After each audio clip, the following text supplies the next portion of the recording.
जय हिंद दोस्तों, स्वागत है आप सभी का हमारे चैनल रैपिड नॉलेज में। जैसा कि आप सभी को मालूम है, आज नंबर सिस्टम की 13वीं क्लास होने वाली है। पिछली क्लास में हमने नंबर सिस्टम में जो नंबर ऑफ फैक्टर कॉन्सेप्ट चालू किया था उसके लगभग 25 क्वेश्चंस की प्रैक्टिस कर ली थी और आज की क्लास में क्या करना है, आगे के क्वेश्चंस की प्रैक्टिस करनी है। तो चलिए वीडियो स्टार्ट करते हैं और हम लोग देखते हैं क्वेश्चन नंबर 26 हमारे पास क्या दिया गया है। तो क्वेश्चन नंबर 26 हम देखेंगे हमारे पास क्या दिया गया है। 5 संख्याएँ P, Q, R, S और T के गुणनखंडों की संख्या 40, 15, 3, 8 और 24 है। यानी कि हमारे पास संख्या दी गई है P, Q, R, S और T, जिसके गुणनखंडों की संख्या क्या दी गई है, 40, 15, 28, 40, 15, 3 है, 40, 15, 3, 28 और 34। ये क्या दी गई है, ये इसके फैक्टर यानी कि गुणनखंडों की संख्या दी गई है। ठीक है, तो आपको मालूम है अगर किसी संख्या के, देखिए अगर आपके पास कोई संख्या दी गई है, ठीक है, जैसे एग्जांपल में आप ले लीजिए 8। जब 8 को आप अभाज्य गुणनखंडों के रूप में तोड़ेंगे तो ये क्या होगा, 2 की पावर 3 के रूप में टूटेगा। तो आपको मालूम है अगर पावर इसकी 3 है, पावर कितनी है, 3 है, तो इसके फैक्टर्स निकलेंगे। फैक्टर क्या निकलेंगे, इसके जो फैक्टर होते हैं इसके पावर से एक अधिक होते हैं। पावर से क्या होते हैं, एक अधिक होते हैं। यानी कि जो फैक्टर्स की संख्या होती है वो पावर्स की संख्या से क्या होती है, एक अधिक होती है। यानी कि अगर हमारे पास फैक्टर दिया गया हो तो उस हिसाब से हम पावर का क्या करते हैं, अनुमान लगा सकते हैं। अगर फैक्टर हमारे पास 4 दिया गया हो तो उस हिसाब से जो पावर रही होगी क्या रही होगी, पावर 3 रही होगी। पावर क्या रही होगी, 3 रही होगी। तो इसी कॉन्सेप्ट का हम लोग यहाँ पे यूज करने वाले हैं इस क्वेश्चन में। देखिए क्या कह रहा है इस क्वेश्चन में, हम लोग देखेंगे, एक मिनट, चलिए देखिए इस क्वेश्चन में हम लोग देखेंगे। देखिए यहाँ पे दिया 5 संख्या P, Q, R, S और T जिनके गुणनखंडों की संख्या दी गई है 40, 15, 3, 28 और 34। और इसमें पूछा गया है कि इनमें से कौन सा एक पूर्ण घन हो सकता है। मतलब कि इसमें से कौन कौन सी संख्या यानी कि P, Q, R, S और T में से कौन कौन सी संख्या पूर्ण घन हो सकती हैं। और देखिए तो पूर्ण घन हो सकती हैं, तो पूर्ण घन होता है क्या, परफेक्ट क्यूब आपके पास क्या होता है, अगर किसी भी संख्या की पावर या तो 3 दिया गया हो या 3 का कोई मल्टीपल दिया गया हो, क्या दिया गया हो, या तो 3 दिया गया हो या 3 की कोई मल्टीपल दी गई हो, तो वो संख्या क्या होती है आपके पास, परफेक्ट क्यूब होती है, यानी कि पूर्ण घन संख्या होती है। तो परफेक्ट क्यूब के लिए पावर क्या होनी चाहिए, या तो 3 होनी चाहिए या 3 का कोई मल्टीपल होना चाहिए। ठीक है, तो ये वो संख्या क्या कहलाती है हमारे पास, परफेक्ट क्यूब संख्या यानी कहलाती हैं। तो अब देखिए अगर हमारे पास P, Q, R, S और T के फैक्टर्स 40, 15, 3, 28 और 34 दिए गए हैं, तो इस हिसाब से इनका अगर हम लोग अभाज्य गुणनखंडों के रूप में इसको हम लोग संख्याओं को तोड़ेंगे तो इनकी पावर क्या रहे होंगे। तो देखिए अगर इसके फैक्टर्स की संख्या 40 दी गई है तो इस हिसाब से पावर हमारे पास क्या रहा होगा, 39 रहा होगा। पावर एक कम होता है फैक्टर से। अब देखिए अगर फैक्टर 15 है तो इसलिए क्यू के जो पावर रहा होगा क्या रहा होगा, 14 रहा होगा। और 3 लिखी है तो इसके हिसाब से पावर 2 रहा होगा। 28 तो इस हिसाब से 27 रहा होगा और 34 है तो इस हिसाब से 33 रहा होगा। ठीक है, ये क्या हो गया, हमारे पास पावर हो गया। अब देखिए परफेक्ट क्यूब होने के लिए पावर क्या होना चाहिए, या तो 3 या 3 का मल्टीपल होना चाहिए या 3 यम के रूप में होना चाहिए। तो आप देख रहे हैं जो पहला पावर है ये 3 के मल्टीपल के रूप में है, यानी कि ये 3 से विभाजित है। पावर क्या है, 3 से विभाजित है, यानी जो भी पावर 3 से कट जाएगा वो क्या होगा, परफेक्ट क्यूब होगा। तो आप देखेंगे ये 9, 3, 12, इसके अंकों का योग देखेंगे 12। 12 क्या होता है, 3 से कट जाता है, यानी 39 भी क्या होगा, 3 से कट जाएगा। 14 आपका 3 से नहीं कटता है। 2 भी आपका 3 से नहीं कटता है। 27, 3 9 क्या होता है 27, यानी कि ये भी क्या होता है आपके पास 3 से कट जाएगा। और 33 जो है ये भी आपके पास क्या होगा, 3 से कट जाएगा। यानी कि जो पावर ये दी गई है 39, ये भी 3 का मल्टीपल है। 27 भी 3 का मल्टीपल है और 33 भी क्या है, 3 का मल्टीपल है। ये जब ये तीनों संख्याएं आपके पास 3 की मल्टीपल दी गई हैं तो यानी कि ये जो तीनों संख्या है, पहली संख्या क्या है क्यों, दूसरी संख्या क्या हुई है ये एस के लिए आई है और तीसरी संख्या किसके लिए आई है, टी के लिए। यानी कि पी, एस और टी जो संख्या दी गई है ये क्या है, परफेक्ट क्यूब नंबर है। क्या है, परफेक्ट क्यूब संख्याएं हैं। यानी कि ऑप्शन आपका कौन सा सही हो जाती है, पहला ऑप्शन में बोला है P, Q, R, तो P, Q, R नहीं है तो पहला ऑप्शन क्या होगा, गलत। दूसरे में दिया गया केवल Q और R, ये भी ऑप्शन क्या दिया गलत। देखिए तीसरा ऑप्शन दिया गया है ओनली P, S और T, यानी कि P, S और T, यानी कि ऑप्शन नंबर सी क्या होगा इस क्वेश्चन का राइट आंसर, जो कि परफेक्ट क्यूब नंबर होगा। ठीक है, क्वेश्चन नंबर 26 आपको समझ में आया होगा। अब चलिए हम लोग क्वेश्चन नंबर 27 देखते हैं। हमारे पास क्वेश्चन नंबर 27 यानी कि 27 क्या दिया गया है, तो हम लोग देखेंगे क्वेश्चन 27 क्या कह रहा है, यदि किसी संख्या n के 8 गुणन है, क्या बोल रहा है, यदि किसी संख्या n के 8 गुणनखंड है तो n का न्यूनतम मान क्या होगा। तो n का न्यूनतम मान क्या होगा, तो पूछा देखिए ये सारा n का वैल्यू, ये भी आपके पास क्या दी है, n की वैल्यू दी गई है, b भी n की वैल्यू दी गई है, 30 भी n की वैल्यू दी गई है, 55 भी क्या दी गई है, n की वैल्यू दी गई है। लेकिन हमें पता करना है इसमें से n का जो राइट वैल्यू है, मतलब कि सही आंसर क्या होने वाला है। तो उसके लिए कंडीशन क्या दिया गया, n सबसे छोटी संख्या होनी चाहिए, क्या होनी चाहिए, n सबसे छोटी संख्या होनी चाहिए और उसके गुणनखंड कितने होने चाहिए, 8 होने चाहिए। तो हम इस क्वेश्चन को सॉल्व करने के लिए हम क्या करेंगे, ऑप्शन का यूज करेंगे। तो देखिए ऑप्शन में हम सबसे पहले सबसे छोटी संख्या को उठाएंगे। सबसे छोटी संख्या क्या दी गई है, 15 दी गई है ना, देखिए सबसे छोटी संख्या क्या है 15। अब हम लोग क्या करेंगे देखेंगे 15 का अगर फैक्ट हम लोग गुणनखंडों की संख्या निकाल रहे हैं, अगर गुणनखंडों की संख्या 8 आ जाती है तो 15 क्या हो जाएगा इस क्वेश्चन का राइट आंसर होगा। अगर 15 इस क्वेश्चन का और 15 की में गुणनखंडों की संख्या 8 नहीं आती है तो फिर 15 से हल्की सी बड़ी संख्या देखेंगे। देखिए 15 से बड़ी संख्या इसमें कौन सी दी गई है 30 दी गई है, तो 30 के गुणनखंडों की संख्या निकालेंगे। अगर उसकी संख्या 8 आ जाती है तो 30 का हो जाएगा इस क्वेश्चन का राइट आंसर। यानी कि जिस संख्या के गुणनखंडों की संख्या 8 आ जा रही है और वो संख्या कैसे नीचे छोटी होनी चाहिए, उस वही क्या हो जाएगा इस क्वेश्चन का राइट आंसर। तो चलिए हम लोग सबसे पहले 15 से चेक करते हैं। देखिए आप 15 को जब अभाज्य गुणनखंडों के रूप में तोड़ेंगे तो 3 गुणे 5 के रूप में टूटेगा, 3 पचे क्या होता है आपके पास 15। और यहाँ पे जब आप इसके फैक्टर्स की संख्या निकालेंगे, यानी कि देखिए पहला अगर इसके पावर 1 दी गई है, इसकी पावर 1 दी गई है, तो इसके गुणनखंडों की संख्या क्या देगी पावर 1 1 बढ़ा के गुणा करेंगे, यानी 1 को 1 बढ़ाएंगे तो हो जाएगा 2, फिर 1 को 1 बढ़ाएंगे तो क्या हो जाएगा 2, और 2 दूनी क्या होता है आपके पास 4। यानी कि गुणनखंडों की संख्या क्या मिली 4, लेकिन क्वेश्चन में क्या बोला है कि गुणनखंडों की संख्या कितनी होनी चाहिए 8 होनी चाहिए, यानी कि पहला ऑप्शन क्या हो जाएगा गलत, यानी कि ये इस क्वेश्चन का आंसर नहीं होगा। अब हम लोग किसका चेक करेंगे, देखिए 15 से बड़ी फिर क्या है 30 है, तो हम लोग 30 के गुणनखंडों की संख्या चेक करेंगे। देखिए 30 को जब आप तोड़ेंगे तो 15 दूनी 30 होता है, किसमें टूटेगा 15 गुणे 2 के रूप में। फिर आप जब 15 को तोड़ेंगे तो 15 3 गुणे 5 गुणे 2 के रूप में टूटेगा। सबकी संख्या क्या दी गई है पावर 1 1 1 दी गई है। तो जब इसके लिए आप गुणनखंडों की संख्या निकालेंगे तो पावर को 1 1 बढ़ा के उनके क्या करेंगे गुणा करेंगे। 1 को 1 बढ़ाएंगे तो क्या हो जाएगा 2, फिर 1 को 1 बढ़ाएंगे तो क्या हो जाएगा 2, और फिर 1 को 1 बढ़ाएंगे तो क्या हो जाएगा 2, और जब इसकी गुणा करेंगे 2 दूनी 4 और 4 दूनी 8, यानी गुणा करने पर इसके गुणनखंडों की संख्या कितनी निकल कर रही है 8। और 8 देखिए क्वेश्चन में भी क्या बोला है, यदि की संख्या n के 8 गुणनखंड हो, कितने गुणनखंड हो 8 हो, तो वही क्या हो जाएगा इस क्वेश्चन का राइट आंसर। यानी हमने निकाला 30 के क्या निकले 8 गुणनखंड, यानी ऑप्शन नंबर सी क्या हो जाएगा इस क्वेश्चन का राइट आंसर हो जाएगा। ठीक है 27 का राइट आंसर क्या है 30।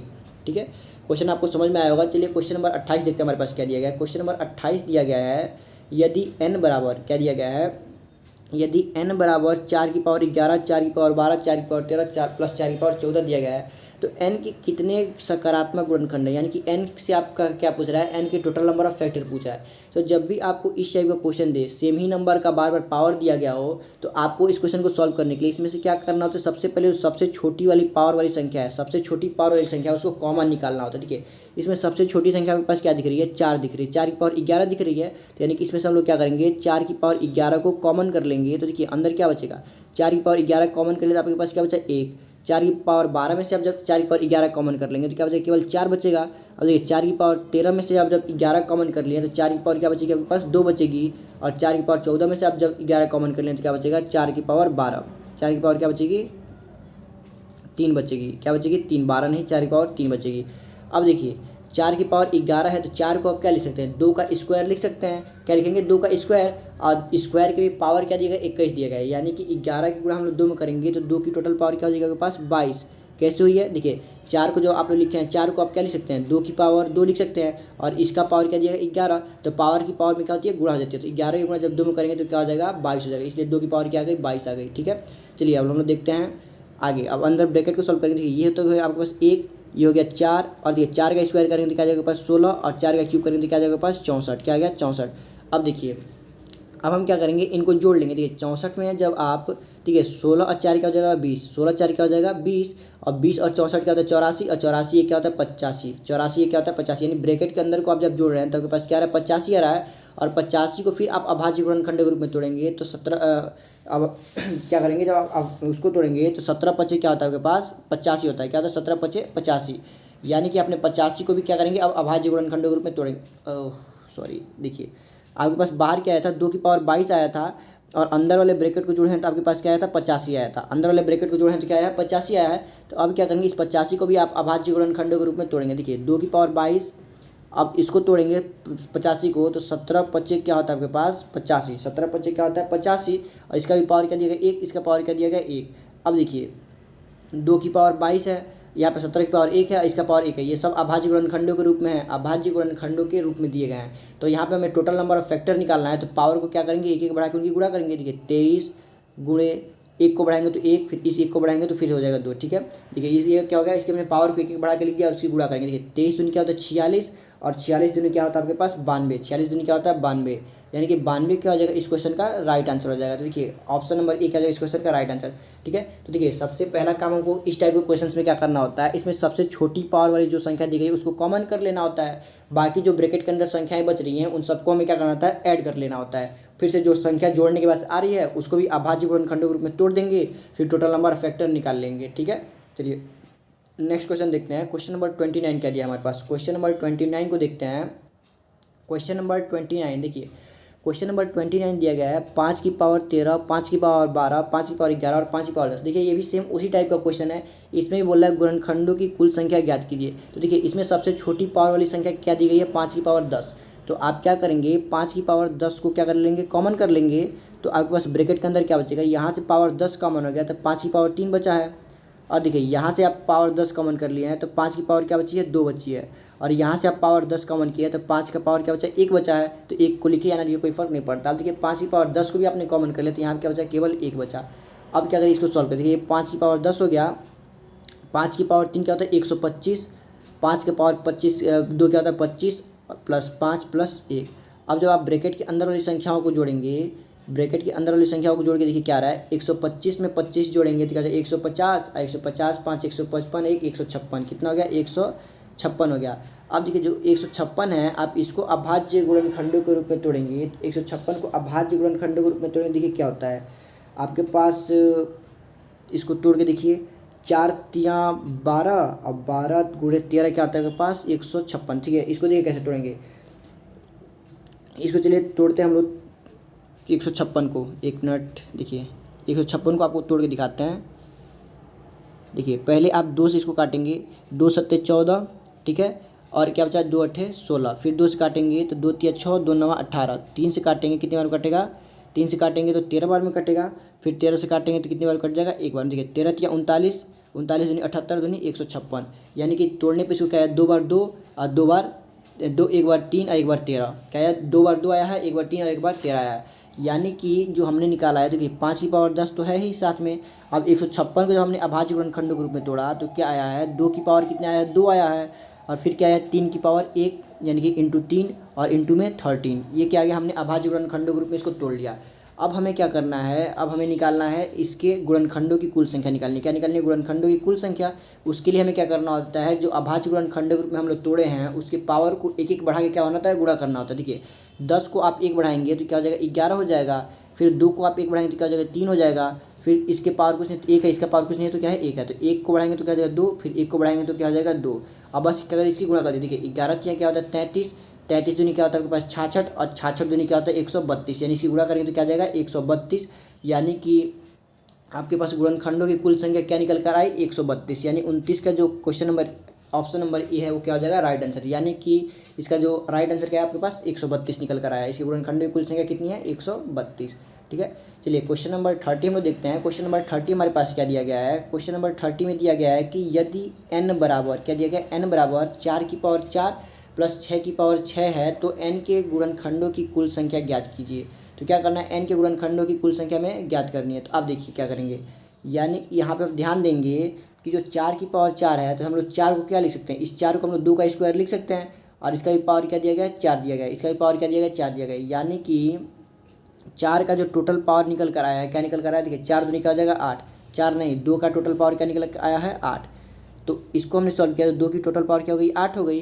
प्लस ये जो 6 है इसको हम लोग क्या ले सकते हैं, 2 की पावर 6 गुणे 3 की पावर 6, 6 को 2 गुणे 3 में हमने क्या किया तोड़ दिया। अब देखिए यहाँ पे 2 की पावर 8 दिया गया है, यहाँ पे 2 की पावर 6 दिया गया है। यानी कि हम यहाँ से क्या कर सकते हैं, 2 की पावर 6 को कॉमन निकाल सकते हैं। तो यहाँ पे क्या बचेगा आपके पास 2 की पावर 2 बचेगा और यहाँ पे क्या बचेगा 3 की पावर 6 बचेगा। ठीक है, इतना करने के बाद से आप देखेंगे 2 की पावर 6 को ऐसे रहने दीजिए।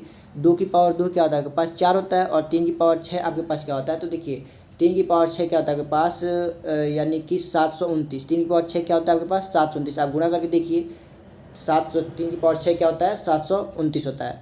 अब देखिए 729 को जब आप जोड़ेंगे, 729 में 4 जोड़ेंगे तो आपके पास क्या मिलने वाला है, देखिए 2 की पावर 6 गुणे 729 में 4 जोड़ेंगे तो आपके पास देखेंगे कि 733 मिलेगा। क्या मिलेगा 33, 733 आपको देखने को मिलेगा। और 733 की पावर क्या है 1 है। अब इसको हमें क्या करना होता है, अभाज्य गुणनखंड के रूप में तोड़ना है। तो 2 भी क्या है एक अभाज्य संख्या है और 733 भी किसी संख्या से कटने वाली नहीं है, 733 भी किसी संख्या से नहीं कटता है। यानी कि 733 भी क्या होगा एक अभाज्य संख्या हुआ। यानी कि अब यहाँ से हम लोग क्या कर सकते हैं, नंबर ऑफ फैक्टर निकाल सकते हैं। तो नंबर ऑफ फैक्टर निकालने के लिए हम क्या करेंगे, इस पावर 6 को 1 बढ़ाएंगे तो क्या हो जाएगा 7, और इसके पावर 1 है तो इसको पावर को 1 बढ़ाएंगे तो क्या हो जाएगा 2। यानी कि 7 की गुणा जब आप 2 में करेंगे तो 7 दूनी क्या होता है 14, और 14 ही क्या हो जाएगा इस क्वेश्चन का राइट आंसर। यानी कि ऑप्शन नंबर सी क्या हो जाएगा इस क्वेश्चन का राइट आंसर। ठीक है, चलिए क्वेश्चन नंबर 31 हम देखते हैं हमारे पास क्या दिया गया है। क्वेश्चन नंबर 31 देखेंगे। क्वेश्चन नंबर 31 हमारे पास दिया गया है 2940 का समुचित गुणनखंडों की संख्या ज्ञात करिए। ठीक है, तो यहाँ पे देखिए समुचित गुणनखंड या इसका कॉन्सेप्ट हमें समझाना है। हालांकि कल की क्लास में हमने आपको इसके बारे में थोड़ा सा आइडिया दे दिया था, बट आज एक बार और हम आपको इसका कॉन्सेप्ट समझाते हैं। देखिए इसका कॉन्सेप्ट हम लिख के लेके आए हैं आपके लिए। देखिए सबसे पहले समुचित गुणनखंड, देखिए इसका समुचित गुणनखंड जो है इसका दूसरा नाम क्या होता है आपके पास। समुचित गुणनखंड का जो दूसरा नाम आपके पास क्या होता है, इसको हम लोग उचित गुणनखंड भी क्या कहते हैं, क्या कहते हैं, उचित गुणनखंड, यानी कि इसको इंग्लिश में कहते हैं प्रॉपर फैक्टर्स। देखिए प्रॉपर फैक्टर क्या होता है, एक और खुद को छोड़कर बचे सभी फैक्टर्स को प्रॉपर फैक्टर कहते हैं। इसका कहने का मतलब अगर आपके पास कोई भी संख्या लिखी गई है, कोई भी संख्या लिखी गई है, एग्जाम्पल में आप ले लीजिए 16, 16 के आपके पास एक संख्या दी गई है, इसके फैक्टर्स लिखिए। देखिए 1 से कटेगा, 2 से कटेगा, 4 से कटेगा, 8 से कटेगा और 16 से कटेगा। तो देखिए इसके फैक्टर्स लेकर, तो यहाँ पे क्या बोला है, एक और खुद को छोड़कर, किसको, एक और खुद को छोड़कर, यानी कि इसके फैक्टर्स में से जो भी संख्या है उसमें से एक को छोड़ दिया जाए और खुद को मतलब कि वही संख्या जिसका हम लोग फैक्टर निकालेंगे, यानी कि 16 को छोड़ दिया जाए। तो किस किस फैक्टर को छोड़ दिया हमने, एक को छोड़ दिया और 16 को छोड़ दिया। तो इसके अलावा जो भी फैक्टर बचे हैं, उसके अलावा जो भी फैक्टर बचे हैं वही फैक्टर्स क्या कहलाते हैं, प्रॉपर फैक्टर, यानी कि उचित गुणनखंड, या दूसरी भाषा में इसको समुचित गुणनखंड कहते हैं। क्या कहते हैं, समुचित गुणनखंड कहते हैं। तो देखिए यहाँ से आप एक चीज़ नोटिस कर रहे हैं, आपके पास टोटल फैक्टर कितना दिया गया है। देखिए टोटल फैक्टर कितना है, 1 2 3 4 5, टोटल फैक्टर कितने हैं, 5। लेकिन आपसे पूछा जाए उचित गुणनखंड यानी कि प्रॉपर फैक्टर, बताइए क्या होगा। तो प्रॉपर फैक्टर की संख्या कितनी होगी, तो टोटल फैक्टर थे आपके 5, लेकिन उसमें से 2 फैक्टर्स को हमको शामिल नहीं करना है। वो 2 फैक्टर कौन कौन से, एक तो 1 है और दूसरा खुद वो संख्या है, यानी कि 2 फैक्टर को हमको शामिल नहीं करना है। तो 5 में से हम क्या करेंगे, 2 को माइनस कर देंगे, तो कितनी संख्या बची, 3। यानी हमारे पास प्रॉपर फैक्टर की संख्या कितनी निकल कर आई, 3। तो आप देख भी सकते हैं 1 2 3, ये क्या है आपके पास प्रॉपर फैक्टर है। तो यही था आपके पास प्रॉपर फैक्टर का कॉन्सेप्ट। आप एग्जाम्पल से भी समझ सकते हैं। देखिए यहाँ पे आपके पास दिया गया 2400, क्या दिया गया 2400, हमें 2400 का क्या करना है, प्रॉपर फैक्टर बताना है। तब देखिए तो हम सबसे पहले क्या करेंगे, 24 का टोटल फैक्टर निकालेंगे। तो इसके लिए हमें 24 को क्या करना पड़ेगा, अभाज्य गुणनखंडों के रूप में तोड़ना पड़ेगा। अब देखिए 24 को हम लोग क्या तोड़ सकते हैं, 8 दिया क्या होता है हमारे पास, 24 होता है कि नहीं होता है। अब 8 को आप 2 का पावर 3 लिख सकते हैं और गुणे 3, और देखिए लास्ट में 2 जीरो था, तो इसलिए हम क्या करेंगे, 2 की पावर 2 गुणे 5 की पावर 2 के रूप में तोड़ेंगे। यानी 2 का टोटल पावर आपके पास क्या हो जाएगा, 2 का टोटल पावर 5 हो जाएगा, गुणे 3 गुणे 5 की पावर 2 हो जाएगी। ठीक है, तो अब आप देखेंगे यहाँ से अगर आप टोटल फैक्टर निकालते हैं तो इसकी पावर 5 है, इसका पावर 1 है और इसकी पावर 2 है। तो पावर को एक एक बढ़ा के हम लोग क्या करेंगे, गुणा करेंगे। तो 5 को 1 बढ़ाएंगे तो क्या आएगा 6, और इस 1 को 1 बढ़ाएंगे तो क्या जाएगा 2, और इस 2 को 1 बढ़ाएंगे तो क्या जाएगा 3, यानी कि 6 दूनी 12 और 12 3 क्या था 36। यानी कि हमारे पास टोटल फैक्टर क्या निकल कर आया है, 36। तो आप देख सकते हैं टोटल फैक्टर हमारे पास क्या आया है, 36 आए हैं। अब देखिए हमसे पूछा कि प्रॉपर फैक्टर्स बताइए, यानी कि प्रॉपर फैक्टर्स की संख्या कितनी है। तो टोटल फैक्टर था 36, इसमें से हम 2 माइनस कर देंगे। 2 क्यों माइनस कर रहे हैं, क्योंकि हमको 1 और 36 को शामिल इसमें नहीं करना है। 1 और 36 नहीं, यहाँ पे देखिए ये गलती से 36 लिख दिया गया है। 1 और 1 को और किसको, वो संख्या क्या दी गई हमारे पास 2400, 1 और 2400 को छोड़कर, यहाँ पे क्या लिखना चाहिए था, 1 और 2400 को छोड़कर, 2400 को हमें शामिल नहीं करना है। इसके अलावा जो भी फैक्टर बच रहे हैं वही क्या होंगे आपके प्रॉपर फैक्टर। तो टोटल फैक्टर थे हमारे पास 36, उसमें से 1 और 2400 को छोड़ना है, यानी कि 2 फैक्टर्स को छोड़ना है। तो 36 में से 2 फैक्टर माइनस कर देंगे तो बची संख्या क्या है 34, यानी कि प्रॉपर फैक्टर्स की संख्या कितनी आ गई हमारे पास, 24 आ गई। क्या आ गई, 24 आ गई। ठीक है, ये तो था पहला कॉन्सेप्ट आपके पास। एक और कॉन्सेप्ट हमने आपके लिए लेके आया है। देखिए यदि n क्या है, कोई संख्या आपके पास जिसको हम अभाज्य गुणनखंडों के रूप में तोड़ रहे हैं, तो 2 की पावर 7, 3 की पावर 5 और 5 की पावर 3 के रूप में क्या हो रहा है, टूट रहा है। आपके पास कोई भी संख्या हो सकती है, ठीक है, जिसे हमने तोड़ा अभाज्य गुणनखंडों के रूप में, तो किस में टूटा, 2 की पावर 7 में, 3 की पावर 5 और 5 की पावर 3 में टूटा हो। तब हमें क्या करना है, तो देखिए इससे रिलेटेड 3 क्वेश्चन आपसे पूछ सकता है। तो आपसे पूछ सकते हैं पूर्ण वर्ग गुणनखंडों का योग बताइए। ठीक है, तो हमने पूर्ण वर्ग गुणनखंडों की संख्या निकालना तो आपको सिखाया था, लेकिन ये नहीं बताया था कि पूर्ण वर्ग गुणनखंडों का योग कैसे निकालते हैं। ठीक है, तो चलिए ये कॉन्सेप्ट हम यहाँ समझेंगे। तो देखिए पूर्ण वर्ग गुणनखंड क्या होता है, तो जो पूर्ण वर्ग आपके पास क्या होता है, पूर्ण वर्ग ऐसी संख्या जिसका पावर क्या दिया हो, या तो 2 दिया हो या 2 का कोई मल्टीपल होना चाहिए। क्या होना चाहिए, 2 का मल्टीपल होना चाहिए। अगर किसी संख्या का पावर 2 या 2 का कोई मल्टीपल दिया गया है तो वो संख्या क्या होती है हमारे पास, परफेक्ट स्क्वायर होती है। क्या होती है, परफेक्ट स्क्वायर, यानी कि पूर्ण वर्ग संख्या कहलाती है। कंडीशन क्या होना चाहिए, पावर 2 या 2 का कोई मल्टीपल होना चाहिए। ठीक है, तो अब देखिए हम लोग क्या करते हैं, एग्जाम्पल देते हैं। यहाँ पे पूछा है कि पूर्ण वर्ग गुणनखंडों का योग बताइए, तो हमारे संख्या क्या दी गई, 2 की पावर 7, 3 की पावर 5 और 5 की पावर 3 दिया गया है। ठीक है, तो देखिए हम अब क्या करेंगे, यहाँ पे हम लोग फिर इस क्वेश्चन को आगे सॉल्व करेंगे।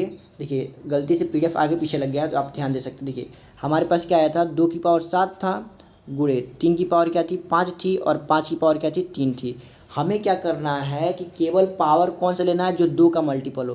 पावर क्या हो, 2 का मल्टीपल हो। तो अब चलिए हम 2 में चालू करते हैं। आपको मालूम होगा 0 किसी भी संख्या का मल्टीपल होता है। 0 प्रत्येक संख्या का क्या होता है, मल्टीपल होता है। यानी कि 2 के मल्टीपल में भी 0 आएगा, 3 के मल्टीपल में भी 0 आएगा, 6 के मल्टीपल में भी 0 आएगा, 8 के मल्टीपल में भी 0 आएगा। यानी किसी भी संख्या का आप मल्टीपल लेंगे तो उसमें 0 तो आएगा ही आएगा। ठीक है, तो अब देखिए आप देख रहे हैं इसमें से हमें 2 का और लिखना है, 2 का लिखना है तो इसका पावर 0 से स्टार्ट करेंगे और 7 के बीच तक हम लोग देखेंगे कितनी संख्याएं हैं जो 2 की मल्टीपल है। तो देखिए 2 की पावर 0 तो क्या है, 2 का मल्टीपल है। अब देखिए इस 2 की पावर 2 लिखे हैं तो 2 भी क्या आपके पास 0 का मल्टीपल है। अब देखिए उसके बाद 0 का नहीं यानी 2 का मल्टीपल है। फिर 2 की बस 2 का टेबल आपको पढ़ते जाना है, किस पावर में 2 का टेबल आपको क्या करना, लिखते जाना। देखिए 2 एकम 2 हो गया, फिर 2 की पावर क्या लिखेंगे, 4 लिखेंगे। 4 भी क्या आपके पास 2 का मल्टीपल है। फिर 4 के बाद से क्या आता है, 6 आता है। 6 भी क्या आपके पास 2 का मल्टीपल है। अब 6 के बाद से क्या आता है, 8 आता है। यानी 2 की पावर 8 भी आता है, लेकिन आपके पास 2 का जो मैक्सिमम पावर कहाँ तक दिया गया, 7 ही तक दिया गया, इसलिए हम 2 की पावर 8 को नहीं लिए हैं, 2 की पावर 8 को नहीं लिए हैं। ठीक है, अब देखिए उसके बाद हम लोग किस पे आते हैं, 3 पर आते हैं। तो देखिए 3 की भी पावर कहाँ से स्टार्ट करेंगे, 0 से स्टार्ट करेंगे। तो 3 की पावर 0 लिखेंगे, फिर प्लस 3 की पावर क्या लिखेंगे, 2 लिखेंगे। फिर 2 के बाद से क्या आता है, 4 आता है, तो 3 की पावर क्या लिखेंगे, 4 लिखेंगे। अब 4 के बाद से पावर क्या आता है, 6 आता है, लेकिन यहाँ पे पावर मैक्सिमम 5 तक दिया गया है, इसलिए हम लोग 6 को भी नहीं लिखेंगे, 3 की पावर 4 तक लिख के छोड़ देंगे। अब देखिए उसके बाद से क्या करेंगे, इंटू लगाएंगे। देखिए ब्रैकेट के बाहर इंटू है, लेकिन ब्रैकेट के अंदर जितनी भी संख्या हम लिख रहे हैं सबके बीच में क्या है, प्लस है। इस चीज़ को आप ध्यान में रखिएगा। अब देखिए 5 की पावर 3 है तो इसमें 2 का मल्टीपल देखेंगे, तो 5 की पावर 0 क्या है, 2 का मल्टीपल है। अब 0 के बाद से पावर क्या आता है, 2 आता है। अब देखिए 5 की पावर 2 ही मल्टीपल है। अब 2 पावर के बाद से पावर में क्या आएगा, 4 आएगा, लेकिन इसका पावर कहाँ तक दिया गया, 3 तक दिया गया, इसलिए हम लोग 4 पावर को नहीं लिए, केवल 2 तक लिख के छोड़ दिए हैं। ठीक है, चलिए इतना करने के बाद से आप देखिए, इतना करने के बाद से आप देखेंगे इसके संख्याओं को जोड़िए। देखिए 2 की पावर 0 क्या होता है, 1 होता है। 2 की पावर 2 क्या होता है, 4 होता है। 2 की पावर 4 क्या होता है, 16 होता है। और 2 की पावर 6 क्या होता है, 64 होता है। इसी प्रकार 3 की पावर 0 1 होता है। 3 की पावर 2 क्या होता है, 9 होता है। और 3 की पावर 4 क्या होता है, 81 होता है। अब 5 की पावर 0 को देखेंगे तो 5 की पावर 0 क्या होता है, 1। और 5 का स्क्वायर क्या होता है, 25 होता है। ठीक है, अब क्या करेंगे, हम इसको सिंपली जोड़ लेंगे। देखिए इसमें आप जोड़िए, आप देखिए 16 में आप 4 जोड़ेंगे क्या होगा, 20। और 20 64 क्या होता है, 84, 1 85। यानी पहले ब्रैकेट को आपने जोड़ा तो क्या मिला आपके पास, 85 मिला। दूसरे ब्रैकेट की संख्या देखिए 81 9 90 1 91। दूसरे ब्रैकेट को जोड़ा तो क्या है, 91। और तीसरे ब्रैकेट जोड़ा तो क्या होगा, 25 1 26। यानी 85 गुणे 91 गुणे 26। जब आप इनकी संख्याओं की गुणा करेंगे तो आपके पास क्या निकल कर आएगा, देखिए आपके पास 201 110 क्या आएगा, ये आपके पास इसका गुणनफल निकल कर आएगा। ठीक है, 201 और 110 क्या हो जाएगा, इसकी गुणनफल निकल कर आएगी। ठीक है, और यही क्या हो जाएगा, पूर्ण वर्ग गुणनखंडों का योग हो जाएगा। आप इसकी गुणा करके चेक कर सकते हैं, इतना ही आने वाला है। ठीक है, ये तो था आपके पास पूर्ण वर्ग गुणनखंडों का योग निकालना। अब देखिए अगर आपसे पूछ दे किसी संख्या के पूर्ण घन गुणनखंडों का योग बताइए, पूर्ण घन गुणनखंडों का योग बताइए, तो देखिए पूर्ण घन क्या होता है, जिस भी संख्या का पावर 3 दिया गया हो या 3 का कोई मल्टीपल हो, 3 या 3 का मल्टीपल होना चाहिए, तो वैसी संख्याएं क्या कहलाती हैं, परफेक्ट क्यूब कहलाती हैं। यानी कि देखिए अगर या तो 3 हो तो भी परफेक्ट क्यूब है, 6 हो तभी परफेक्ट क्यूब हो, 9 हो तभी परफेक्ट क्यूब है, 12 है वो भी परफेक्ट क्यूब है, 15 है वो भी क्यूब परफेक्ट क्यूब है, 18 है वो भी परफेक्ट क्यूब है, 21। यानी बस 3 का मल्टीपल होना चाहिए, 3 से उसमें गुणा करना, यानी पावर जो है वो 3 से क्या होना चाहिए, विभाजित होना चाहिए। पावर क्या होना चाहिए, 3 से विभाजित होना चाहिए। तो वो सारी संख्याएं क्या कहलाती हैं, परफेक्ट क्यूब नंबर कहलाती हैं।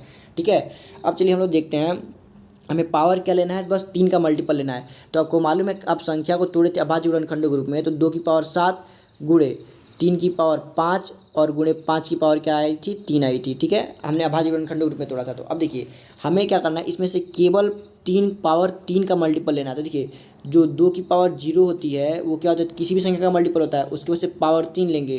पावर 3 का होता है, 3 का मल्टीपल होता है। अब 3 के बाद से यहाँ पे आपको क्या करना है, पावर में बस 3 का टेबल लिखते जाना है। अब देखिए 3 के बाद अगला मल्टीपल क्या आएगा, 6 आएगा। क्या आएगा, 6। और 6 के बाद अगला मल्टीपल क्या आएगा, 9 आएगा। लेकिन 2 की मैक्सिमम पावर 7 तक दी गई है, इसलिए हमने पावर 9 का यूज नहीं किया है। ठीक है, अब देखिए अब आती है 3 की बारी। अब 3 की बारी, अब 3 में पावर को 3 के मल्टीपल के रूप में लिखेंगे, यानी 3 की पावर 0 लिखेंगे, उसके बाद से 3 की पावर 3 लिखेंगे। अब इसके बाद से क्या लिखते हैं, 3 की पावर 6 लिखते हैं, लेकिन मैक्सिमम पावर 5 तक दिया गया, इसलिए हमने पावर 6 का यूज नहीं किया है। अब देखिए अब 5 की बारी आती है, हम पावर 5 को लेंगे तो 5 की पावर 0 प्लस 5 की पावर 3 लेंगे। अब 5 की पावर 6 इसलिए नहीं लेंगे क्योंकि इसका मैक्सिमम पावर कहाँ तक गया है, 3 तक ही गया है। ठीक है, इतना करने के बाद से आप देखेंगे बस इसको क्या करना है, आप सिंपली जोड़ देना है। सिंपली क्या करना है, आप जोड़ देना है। देखिए 2 की पावर 6 क्या होता है आपके पास, 64 होता है। 2 की पावर 3 क्या होता है, 8 होता है। और 2 की पावर 0 क्या होता है, 1 होता है। 2 की पावर 3 की पावर 3 क्या होता है, 27। और 3 की पावर 0 क्या होता है, 1 होता है। 5 की पावर 3 क्या होता है आपके पास, 125। और 5 की पावर 0 क्या होता है, 1 होता है। आप इसको सिंपली अब जोड़िए। देखिए 64 में आप एक 64 में 8 और प्लस 1 आप इन तीनों संख्या को जोड़ेंगे, क्या आएगा आपके पास 73 आने वाला है, 27 एक 28 आने वाला है, और 125 से क्या आने वाला है 126।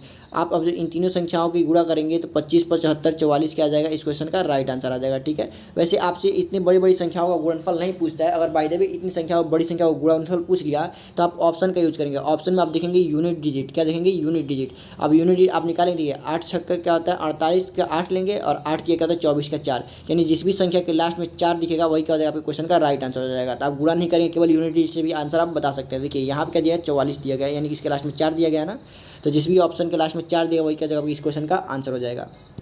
ठीक है, अब देखिए एक और कॉन्सेप्ट इसमें बचा हुआ है। एक कॉन्सेप्ट क्या कह रहा है, पूर्ण वर्ग व पूर्ण घन गुणनखंडों का योग, मतलब कि ऐसे गुणनखंडों का योग बताइए जो परफेक्ट स्क्वायर भी हो और परफेक्ट क्यूब भी हो। तो उसके लिए जो पावर होता है किसका मल्टीपल होता है, 6 का मल्टीपल होता है। ये भी हमने आपको बताया हुआ है, यानी जिसका भी पावर 6 का मल्टीपल हो हमें क्या करना है उसी का लेके आपको समझाना। अब देखिए जो 2 का मैक्सिमम पावर दिया गया था, क्या दिया गया था 2 की पावर 7 गुणे 3 की पावर 5 गुणे 5 की पावर 3 तक दी गई थी।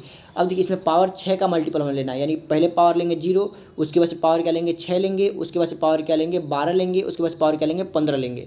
लेकिन देखिए 7 में मैक्सिमम पावर 2 की मैक्सिमम पावर कहाँ तक दी गई 7 तक ही दी गई, यानी 6 से बड़ी पावर 2 में हम लोग नहीं लेंगे। तो देखिए 2 की पावर 0 लेंगे, उसके बाद से 2 की पावर 6, 2 की पावर 12 नहीं ले रहे हैं क्योंकि 2 की पावर 7 मैक्सिमम दी गई है। अब 3 की बारी आई तो 3 में सबसे छोटा पावर क्या लेंगे 3 की पावर 0, उसके बाद से क्या लेते हैं 3 की पावर 6 लेते हैं। लेकिन 6 क्या है इसमें नहीं दिया गया, 3 की पावर 5 तक दिया गया, इसलिए हमने 3 की पावर 6 को नहीं लिया है। अब इसी प्रकार 5 की पावर 3 है तो इसमें हम लोग क्या लेंगे 5 की पावर 0 लेंगे, 5 की पावर 6 नहीं लेंगे क्योंकि 6 भी इसमें नहीं दिया गया है। ठीक है, इतना करने के बाद हम क्या करना है, अब इसको सॉल्व कर लेना। देखिए 2 की पावर 0 क्या होता है 1 होता है, 2 की पावर 6 क्या होता है 64 होता है, 3 की पावर 0 1 होता है, 5 की पावर 0 क्या होता है 1 होता है। अब देखिए 64 एक क्या आता है पास 65, अब 65 में आप कितना हो 1 से गुणा कर लीजिए, क्या आने वाला है 65 ही आने वाला है। तो 65 क्या हो जाएगा इस क्वेश्चन का आपका राइट आंसर हो जाएगा। ठीक है, आपका कॉन्सेप्ट कंप्लीट हुआ। चलिए अब नेक्स्ट क्वेश्चन की तरफ चलते हैं। नेक्स्ट क्वेश्चन हमारे पास क्या दिया गया है, क्वेश्चन नंबर 30 हमने कर लिया था, क्वेश्चन नंबर 31 से वो करना है। अब देखिए क्वेश्चन नंबर 31 से हमें करना है। अब देखिए 31 हमारे पास क्या दिया गया है, यहाँ पे एक संख्या दी गई है 2940, क्या दी गई है 2940, और बोल रहा है इसके समुचित गुणनखंडों की संख्या ज्ञात करें। क्या करिए समुचित गुणनखंडों की संख्या ज्ञात करें, यानी कि प्रॉपर फैक्टर पूछ रहा है, यानी कि जो भी हमारे पास टोटल फैक्टर आएगा 2940 का जो भी टोटल फैक्टर आएगा उसमें से हम लोग क्या करेंगे 2 माइनस कर देंगे। 2 माइनस क्यों कर रहे हैं, क्योंकि इसके गुणनखंड में हमको 1 को और 2940 को शामिल नहीं करना है, क्योंकि 1 और 2940 को छोड़ने के बाद से जो भी फैक्टर्स बचते हैं वही फैक्टर्स क्या कहलाते हैं समुचित गुणनखंड, यानी कि प्रॉपर फैक्टर कहलाते हैं। तो सबसे पहला काम हमारे पास क्या है 2940 का टोटल फैक्टर निकालना। तो 2940 को हम लोग क्या करेंगे अभाज्य गुणनखंडों के रूप में हम लोग क्या करेंगे तोड़ेंगे। क्या करेंगे 2940 को अभाज्य गुणनखंडों के रूप में तोड़ेंगे। तो 2940 को तोड़ने से अच्छा आप 294 1 0 के लिए क्या लिख सकते हैं 2 गुणे 5 लिख सकते हैं। तो यानी कि आप क्या करिए केवल 294 को क्या कर लीजिए तोड़ लीजिए। 294 को जब तोड़ेंगे तो आप देखेंगे कि ये 2 से कटेगा, 2 एकम 2 और 2 चौक को क्या होता है आपके पास 8 और 2 सत्ते 14। फिर आप 3 से काटेंगे तो 3 चौक को 12 और 3 9 27। 7 से काटेंगे तो 7 सत्ते 49, फिर 7 से काटेंगे तो एक बार में, यानी कि 1 2 और 1 3 और 2 7 आया। तो आपके पास कितना टोटल 2 देखने को मिल रहा है, एक ही 2 देखने को मिल रहा है। और यहाँ पे ऑलरेडी 1 2 पहले से ही था, यानी 2 की पावर 2 क्या हो गई इस क्वेश्चन का वो हो गया। देखिए 2 की पावर कितनी टोटल हो गई 2 हो गई। उसके बाद से आप क्या लेते हैं 3। अब देखिए 3 तो इसमें कहीं दिख नहीं रहा है, यानी कि 3 को ऐसे लिख लेंगे। उसके बाद से 5 देखिए 5 भी कहीं आपको दिख रहा है, 5 एक ही है तो इसलिए केवल एक ही 5 लिखेंगे। और गुणे 7, अब गुणे 7 क्या करेंगे 7 की पावर लेंगे हम लोग 2, क्योंकि 2 बार 7 यूज हुआ है। कितनी बार यूज हुआ है 7 2 बार। ठीक है, अब देखिए इतना करने के बाद से अब हमें क्या करना है टोटल नंबर ऑफ फैक्टर निकालना है। क्या करना है टोटल नंबर ऑफ फैक्टर निकालना है। तो टोटल नंबर ऑफ फैक्टर जब आप निकालेंगे तो पावर को एक एक बढ़ा के क्या करना है गुणा करना है। तो 2 की पावर को 1 बढ़ाएंगे तो क्या आ जाएगा पास 3 आ जाएगा। 3 की पावर क्या है 1 दी गई तो इसको 1 बढ़ाएंगे तो क्या आ जाएगा 2 आ जाएगा। इसकी 5 की पावर भी 1 दी गई तो इसको 1 बढ़ाएंगे तो क्या आ जाएगा पास 2 आ जाएगा। 7 की पावर क्या दी गई है 2 दी गई है तो इसको 1 बढ़ाएंगे तो क्या आ जाएगा 3 आ जाएगा। बस अब इसकी गुणा करिए 3 दूनी 6, 6 दूनी 12 और 12 क्या होता है आपके पास 36। 12 क्या होता है आपके पास 36, यानी कि आपके पास टोटल फैक्टर क्या आ गया 36 आ गए। लेकिन आपको निकालना क्या है प्रॉपर फैक्टर निकालना है ना। तो प्रॉपर फैक्टर निकालने के लिए क्या करते हैं टोटल फैक्टर में से -2 कर देते हैं। क्या करते हैं टोटल फैक्टर में से -2 कर देते हैं, यानी 36 में से आप जब 2 को माइनस करेंगे तो क्या आएगा 34, और 34 ही क्या हो जाएगा इस क्वेश्चन का राइट आंसर हो जाएगा। 34 क्या हो जाएगा इस क्वेश्चन का राइट आंसर। तो देखिए ऑप्शन नंबर 1 क्या हो जाएगा इस क्वेश्चन का राइट आंसर। नेक्स्ट क्वेश्चन की तरफ चलते हैं। हमारे पास नेक्स्ट क्वेश्चन क्या दिया है क्वेश्चन नंबर 32 देखते हैं। क्वेश्चन नंबर 32 को देखिए, क्वेश्चन नंबर 32 आपके पास क्या दिया गया है संख्या 360 के सभी गुणनखंड के व्युत्क्रम का योग ज्ञात करिए। सभी गुणनखंड के व्युत्क्रम का योग ज्ञात करिए। तो अब देखिए आपको मालूम होगा 360 के, अब जब गुणनखंड निकालेंगे क्या करेंगे, 360 के गुणनखंड, तो आपको मालूम होना चाहिए कि 360 को हम अभाज्य गुणनखंड के रूप में पहले तोड़ेंगे, क्योंकि हमारे पास जो व्युत्क्रम का फॉल वो क्या होता है, व्युत्क्रम का सूत्र होता है वो क्या होता है, सम ऑफ फैक्टर्स होता है, अपॉन में क्या होता है, नंबर होता है, अपॉन में क्या होता है, नंबर। यानी कि सबसे पहले तो हमें क्या करना पड़ेगा, फैक्टर्स का सम निकालना पड़ेगा। 360 के फैक्टर का सम निकालना पड़ेगा, उसमें 360 से हम लोग भाग कर देंगे तो क्या आ जाएगा, आंसर आ जाएगा। ये शायद एग्जाम्पल हमने आपको, ये क्वेश्चन हमने आपको एग्जाम्पल में करा चुका है, बट एक बार और आपके लिए हम करा देते हैं। देखिए 360 को जब अभाज्य गुणनखंड के रूप में तोड़ेंगे तो देखिए 360 में आप 36 को तोड़िए, 36 को क्या तोड़ सकते हैं, 6 का स्क्वायर तोड़ सकते हैं, और 6 का स्क्वायर लिखेंगे, और 6 क्या होता है, 2 गुणे 3 होता है, यानी कि एक बार 2 का स्क्वायर और एक बार 3 का स्क्वायर क्या होता है, 2 का स्क्वायर एक बार 3 का स्क्वायर, क्योंकि देखिए 2 3 क्या होता है 6, और 6 का स्क्वायर यानी 36 के बराबर होता है। और एक जीरो को आप किस में तोड़ेंगे, गुणे 2 और गुणे 5 में तोड़ेंगे, यानी कि जीरो को किस में तोड़ दिया, 2 गुणे 5 में। यानी 360 को जब आप अभाज्य गुणनखंड के रूप में तोड़ेंगे तो 2 की टोटल पावर क्या आ जाएगी, 3 आ जाएगी, 2 की टोटल पावर 3, और क्या आ जाएगा 3 का पावर 2 और गुणे 5। ठीक है, 360 को अभाज्य गुणनखंड के रूप में हमने तोड़ा तो क्या आया, 2 की पावर 3 और 3 की पावर 2, और उसके बाद से क्या आया आपके पास, 7 की पावर 2 आया।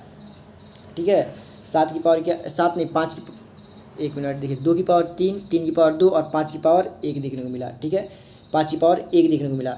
अब हम क्या करेंगे, अब देखिए अब हम क्या करना है, अब इसका सम निकालना है, क्या करना है, सम निकालना है। तो देखिए हमने इसको तोड़ा था तो क्या मिला था, 2 की पावर 3 गुणे 3 की पावर 2 और गुणे 5 की पावर 1। अभाज्य 360 को हमने जब अभाज्य गुणनखंडों के रूप में तोड़ा तो ये हमें पास क्या देखने को मिला था। अब हम क्या करेंगे, सम ऑफ फैक्टर निकालेंगे, क्या करेंगे, गुणनखंडों का योग निकालेंगे। तो गुणनखंडों का योग निकालने के लिए हमने आपको बताया था, जो भी पावर दी गई पावर से 1 बढ़ा कर हम लोग क्या लिखेंगे, 2 की पावर 4, फिर इसमें से -1 कर देंगे, अपॉन में 2 - 1 कर देंगे। ठीक है, इतना करने के बाद हम लोग 3 का निकालेंगे, तो 3 की पावर क्या करेंगे, 1 बढ़ा के लिखेंगे, 3 की पावर 3 - 1 अपॉन में 3 - 1। इतना करने के बाद हम क्या करेंगे, इस 5 की पावर को बढ़ाएंगे, 5 की पावर 2 - 1 अपॉन में 5 - 1। ठीक है, इतना करने के बाद से आप ध्यान देंगे, इसको आप सॉल्व करेंगे। देखिए 2 की पावर 4 - 1 करेंगे तो आपके पास क्या आएगा, 16, 16 में से एक जाएगा बताया 15, अब 15 और 2 में से एक जाएगा क्या बचेगा, 1, 15 में आप 1 से भाग करेंगे तो क्या मिलेगा देखने को, 15 ही देखने को मिलेगा। उसके बाद क्या करेंगे, 3 का क्यूब करेंगे, 3 का क्यूब क्या होता है 27, 27 में से एक जाएगा क्या बचेगा 26, क्या बचा आपके पास 26 बचा। अब देखिए 3 में से एक जाएगा क्या बचेगा 2, यानी 26 को जब आप 2 से भाग करेंगे तो क्या मिलेगा 13 मिलेगा, क्या मिलेगा 13 मिलेगा। अब उसी हिसाब से देखिए फिर से आप क्या करेंगे, 5 की पावर 2, 5 की पावर 2 को जब आप भाग सॉल्व करेंगे तो क्या 25, अब 25 में से एक जाएगा क्या बचेगा 24, 24 बचेगा, क्या बचा 24। अब देखिए नीचे 5 में से एक जाएगा तो आपके पास क्या बचेगा 4, यानी 24/4 इसको सॉल्व करेंगे तो क्या मिलेगा 6 मिलेगा, क्या मिला 6 मिला। यानी इन तीनों ब्रैकेट को सॉल्व करने पर हमारे पास क्या संख्या मिली, 15 गुणे 13 गुणे 6। अब बस हमें क्या करना है, इसका गुणा कर देना। देखिए 15 छक्के क्या होता है आपके पास 90 होता है, और इस 90 को जब 90 को जब आप 13 में गुणा करेंगे तो 13 9 क्या होता है आपके पास 117 होता है, 13 9 क्या होता है 117, और एक जीरो हम क्या करेंगे लगा देंगे, क्या करेंगे एक जीरो लगा देंगे।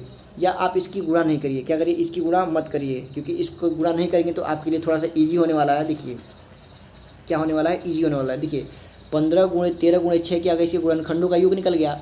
जो भी 360 दिया था 360 के गुणनखंडों का योग क्या निकला हमारे पास 15 गुणे 13 गुणे 6। ठीक है, तो हमें क्या करना है, गुणनखंडों के व्युत्क्रम का योग निकालना है। क्या करना है, गुणनखंडों के व्युत्क्रम का योग निकालना है। उसके लिए हमारे पास फॉर्मूला था सम ऑफ फैक्टर, क्या करता था सम ऑफ फैक्टर, यानी कि गुणनखंडों का योग। एक मिनट, क्या निकालना था, गुणनखंडों का योग निकालना था। गुण सम ऑफ फॉर्मूला क्या था, सम ऑफ फैक्टर यानी कि गुणनखंडों का योग। तो गुणनखंडों का योग हमारे पास निकला कितना था, 15 गुणे 13 गुणे 6, क्या निकला था 15 गुणे 13 गुणे 6 निकला था। और फॉर्मूला होता है क्या है, सम ऑफ फैक्टर्स अपॉन में नंबर, यानी कि गुणनखंडों का योग अब बटे वही संख्या। तो संख्या क्या है हमारे पास 360 है, तो हम इसको 360 को यहाँ रख देंगे। अब क्या करेंगे, इसको सॉल्व करेंगे। 6 से जब हम लोग 360 को काटेंगे तो कितना 6 के 36, यानी कि 60 बार में कट गया। अब देखिए ये कट के 60 बार, अब 13 गुणे 15 करेंगे तो 13 50 के पास क्या होता है 65 का 5 हासिल है 6, 13 गम 13, 13 6 क्या होता है 195 हो गया, 195 हो गया। अब जब आप इसमें 6 से भाग करेंगे तो देखिए 6 से अब इसको काटिए, 6 तिया क्या होता है आपके पास 18 होता है, कितना बचा आपके पास 1 बचा और 15 हो गया, तो 6 दूनी 12, 6 दूनी 12 हो गया ना। फिर क्या बचा आपके पास 3 बचा, यानी कि 6 बचे 30, यानी कि 32.5 आया। लेकिन नीचे आपके पास एक जीरो है तो डेसिमल क्या होता है, और लेफ्ट में एक साइड क्या हो जाएगा खिसक जाएगा, यानी कि इसको सॉल्व करने पर आपके पास आंसर क्या आने वाला है 3.25 क्या हो जाएगा, इस क्वेश्चन का राइट आंसर हो जाएगा। ठीक है, इसके गुणनखंडों के व्युत्क्रम का योग हमारे पास क्या निकला 3.25। ठीक है, देखिए जब भी आपसे पूछे किसी भी संख्या के गुणनखंड के व्युत्क्रम का योग, तो सबसे पहले क्या करेंगे, आप उस संख्या के गुणनखंडों का योग निकालेंगे। क्या करेंगे, उस संख्या के गुणनखंडों का योग और उसको उसी संख्या से भाग कर देंगे। जैसे यहाँ पे हमने 360 था तो 360 के गुणनखंडों का योग निकाला, फिर उस योग को 360 से भाग कर दिया, वही क्या हो जाता है, गुणनखंडों के व्युत्क्रम का योग होता है। ठीक है, वही क्या होता है, गुणनखंडों के योग का व्युत्क्रम होता है। अब चलिए हम लोग क्वेश्चन नंबर 33 की तरफ चलते हैं। क्वेश्चन नंबर 33 हमारे पास क्या दिया गया है, कह रहा है कि 1800 के सभी गुणनखंडों का गुणनफल ज्ञात करिए। क्या करिए, 1800 के सभी गुणनखंडों का गुणनफल ज्ञात करिए। तो आपको मालूम है जो प्रोडक्ट ऑफ फैक्टर्स होता है, यानी प्रोडक्ट ऑफ फैक्टर जो हमारे पास होता है वो क्या होता है, प्रोडक्ट ऑफ फैक्टर हमने आपको बताया था कि जो संख्या दी गई है हम लोग संख्या को क्या लिखते हैं, लिख लेते हैं। संख्या अगर हमारे पास n है तो संख्या को लिख लेंगे। इस संख्या का जो पावर होता है क्या होता है, टोटल फैक्टर, क्या होता है, टोटल फैक्टर, और उसको हम क्या करते हैं, 2 से भाग करते हैं। यानी कि जो संख्या हमारे पास दी गई है उसी संख्या का पावर लिखेंगे। अब पावर में क्या लिखेंगे, उस संख्या के टोटल फैक्टर्स को 2 से भाग करके लिखेंगे। तो सबसे पहला काम है हमारे पास 1800 का टोटल फैक्टर निकालना। क्या काम है, 1800 का टोटल फैक्टर निकालना। तो 1800 का टोटल फैक्टर निकालने के लिए आप क्या करेंगे, 1800 को अभाज्य गुणनखंड के रूप में तोड़ेंगे। अब देखिए 18 क्या होता है, 2 9 क्या होता है, आपके पास 18 होता है, यानी कि 2 और गुणे 9 को क्या लिख सकते हैं, 3 का स्क्वायर लिख सकते हैं। अब देखिए यहाँ पे 2 जीरो है तो इसके लिए क्या आएगा, 2 की पावर 2 और 5 की पावर 2 आएगा, यानी कि 2 की टोटल पावर क्या हो गई, 3, और 3 की टोटल पावर क्या हो गई, 2, और 5 की टोटल पावर क्या हो गई, 2। यानी यहाँ से हमको गुणनखंडों की कुल संख्या निकालनी है, तो उसके लिए पावर को एक एक बढ़ा के उनकी क्या करेंगे, गुणा करेंगे। यानी 3 को जब आप 1 बढ़ाएंगे तो क्या हो जाएगा 4, फिर 2 को 1 बढ़ाएंगे तो क्या हो जाएगा 3, और फिर 2 को 1 बढ़ाएंगे तो क्या हो जाएगा 3, यानी कि 4 3 12 और 12 3 क्या होता है 36। यानी कि जो 1800 के टोटल फैक्टर्स निकले कितना निकले, 36। ठीक है, तो आप याद रखिएगा 1800 के टोटल फैक्टर्स कितने निकले, 36। और फॉर्मूला क्या कहता है, इसके गुणनखंडों का गुणनफल निकालना है, गुणनखंडों का गुणनफल निकालना है। तो उसका सूत्र होता है, जो नंबर दिया गया उस नंबर को ले लीजिए। तो नंबर क्या जाए 1800, तो 1800 को हमने ले लिया, और इसका पावर क्या लेना है, पावर लेना है total number of factor. Total number of factor क्या निकले थे, 36 निकले थे। इस 36 को हमको क्या करना है, 2 से भाग करना है। क्या करना है, 2 से भाग करना है। तो 36 को 2 से भाग करेंगे तो क्या आ जाएगा 18, यानी कि 1800 की पावर क्या आ गई हमारे पास, 18 आ गई। 1800 की पावर क्या आ गई, 18। यही क्या है, प्रोडक्ट ऑफ फैक्टर्स, यानी कि गुणनखंडों का गुणनफल, प्रोडक्ट ऑफ फैक्टर्स है। ठीक है, अब देखिए 1800 की पावर 18 कहाँ दिया गया, option number A. Option number A क्या हो गया इस क्वेश्चन का राइट आंसर, यानी कि 1800 की पावर 18। ठीक है, अब चलिए क्वेश्चन नंबर 34 देखते हैं हमारे पास क्या दिया गया है। क्वेश्चन नंबर 34 ध्यान देंगे तो यहाँ भी अच्छा क्वेश्चन आपके पास रिपीट हो गया है, सेम क्वेश्चन 2 बार रिपीट हो गया है। तो चलिए हम लोग क्वेश्चन नंबर 35 देखते हैं। क्वेश्चन नंबर 35 में हमारे पास क्या दिया गया है, यहाँ पे दिया गया है 847 गुणे 385 गुणे 675 गुणे 3025। ठीक है, तो यहाँ पे देखिए ये क्या दिया गया, 3 की पावर ए, 5 की पावर बी, 7 की पावर सी, 11 की पावर डी के बराबर है। तो अब हमें क्या करना है, A B minus C D का मान ज्ञात करनी है। ठीक है, ये देखिए आप सीजीएल मेंस का क्वेश्चन है, ये जो क्वेश्चन है सीजीएल मेंस का क्वेश्चन है। ठीक है, तो इसमें थोड़ा सा टाइम लगता है, लेकिन देखिए क्वेश्चन बहुत ईजी है। हमारे पास जो संख्या दी गई है इसको हम क्या करेंगे, अभाज्य गुणनखंड के रूप में तोड़ेंगे। जो टूट के 3 के पावर के रूप में कुछ संख्या बचेगी, 5 के पावर के रूप में कुछ संख्या बचेगी, फिर 7 के पावर के रूप में कुछ संख्या बचेगी, और 11 के पावर के रूप में कुछ संख्या बचेगी। अब इसके बाद हमें क्या करना है, 3 का पावर इधर ए है, और मान लीजिए इधर 3 का पावर आपके पास 7 आ रहा है। क्या इधर सॉल्व करने पर आपके पास 3 की पावर क्या रही है, 7 आ रही है, और दूसरे साइड क्या दिया है, 3 की पावर ए दिया गया है। तो यहाँ पर हम तुलना कर देंगे तो ए की पावर जो है वही क्या हो जाएगी, ए की पावर 7 हो जाएगी। बस पावर को क्या करना है, हमको कंपेयर कर लेना है। और 3 की पावर इधर 7 है तो इधर ए की पावर का ए का मान क्या हो जाएगा, 7 हो जाएगा। ठीक है, तो बस हमें इस क्वेश्चन में यही काम करना है, और ए बी सी डी का मान निकाल लेना है। फिर लास्ट में वैल्यू जो हमसे पूछा है, क्या क्वेश्चन में पूछा है कि A B minus C D का मान क्या होगा, क्या पूछा है, A B minus C D का मान क्या होगा। तो यहाँ पे हमको वैल्यू पुट कर देना है और इसका मान निकाल लेना है। तो सबसे पहला काम है ए बी सी और डी का मान निकालना। तो चलिए हम इसका क्वेश्चन को सॉल्व करते हैं, और इस क्वेश्चन को सॉल्व करेंगे तो हम लोग देखेंगे कि हमारे पास संख्या क्या दी गई है, 847। क्या दी गई है, 847। तो पहला काम है कि हमें 847 को क्या करना है, अभाज्य गुणनखंडों के रूप में तोड़ना है। तो 847 को हम लोग क्या करेंगे, अभाज्य गुणनखंडों के रूप में तोड़ेंगे। तो देखिए 847 को आप तोड़िए, चलिए 1 मिनट। ठीक है, देखिए 847 को आप क्या करेंगे, अभाज्य गुणनखंडों के रूप में तोड़ेंगे। तो चलिए इसको तोड़ते हैं। देखिए इसको क्या करेंगे, पहले आप 7 से भाग करेंगे। किसको भाग से करेंगे, 7 से। देखिए 7 से कटेगा, संख्या दी गई 7 एकम क्या होगा 7, 7 दूनी 14 और 7 एकम 7। फिर आपके पास ये किससे कटने वाली है, 11 से कटेगी 11 बार में, फिर 11 से कटेगी 1 बार में। यानी 847 को जब आपने तोड़ा तो क्या आया, 7 गुणे 11 गुणे 11 क्या आया, 7 गुणे 11 का स्क्वायर। ठीक है, आप इसको याद रखिएगा, अभी हम लास्ट में फिर लिखेंगे क्योंकि हमारे पास स्क्रीन छोटा है, इसलिए हम इसको अपने पास एक कॉपी रखें, इस डेटा को हम अपने कॉपी में लिख लेते हैं, फिर लास्ट में हम सारी संख्याओं को एक बार लिख लेंगे। ठीक है, आपको तोड़ के हम एक एक बार दिखाते जा रहे हैं। ठीक है, 847 को हमने तोड़ा तो क्या आया, 7 गुणे 11 का स्क्वायर आया। अब देखिए, अब हम हमारे पास क्या काम है, 385 को तोड़ेंगे। किसको तोड़ेंगे, 385 को तोड़ेंगे। तो 385 को चलिए हम तोड़ के आपको दिखाते हैं। 385 को जब आप तोड़ेंगे तो 385 को देखिए तोड़ते हैं। सबसे पहले 385 को हम 5 से भाग करेंगे। किसे करेंगे, 5 से। तो देखिए 5 7 क्या होता है, 35 होता है, और फिर 5 से काटेंगे तो 5 7 35 हो जाएगा। अब देखिए जो 77 आया आपके पास, ये किससे कटेगा, 7 से कटेगा। 7 से कितनी बार कटेगा, 11 बार में कटेगा। कितनी बार में कटेगा, 11 बार में। फिर 11 कितनी बार में कटेगा, एक बार में। यानी कि 385 को हमने तोड़ा तो क्या आया, 5 गुणे 7 गुणे 11। क्या आया, 5 गुणे 7 गुणे 11। ठीक है, तो आप ये भी डेटा लिख लीजिए रफ में, हम इसको लिख लिए अपने साइड में, रफ में अपने लिख लेते हैं। ठीक है, 5 गुणे 7 गुणे 11। ठीक है, अब देखिए अब क्या करेंगे, 675 को हम लोग तोड़ के देखेंगे। 675 को तोड़ेंगे अभाज्य गुणनखंड के रूप में। तो 675 को चलिए तोड़ के देखते हैं। 675 आपका किससे कटेगा, तो देखिए ये आपका 3 से कट जाएगा। अंकों का योग करके देखेंगे, अंकों का योग 3 से कट रहा है, यानी दी गई संख्या भी 3 से कटेगी। ठीक है, तो 675 को चलिए हम 3 से काटते हैं। 3 दूनी 6, 3 दूनी 6, 3 पच्चे 15।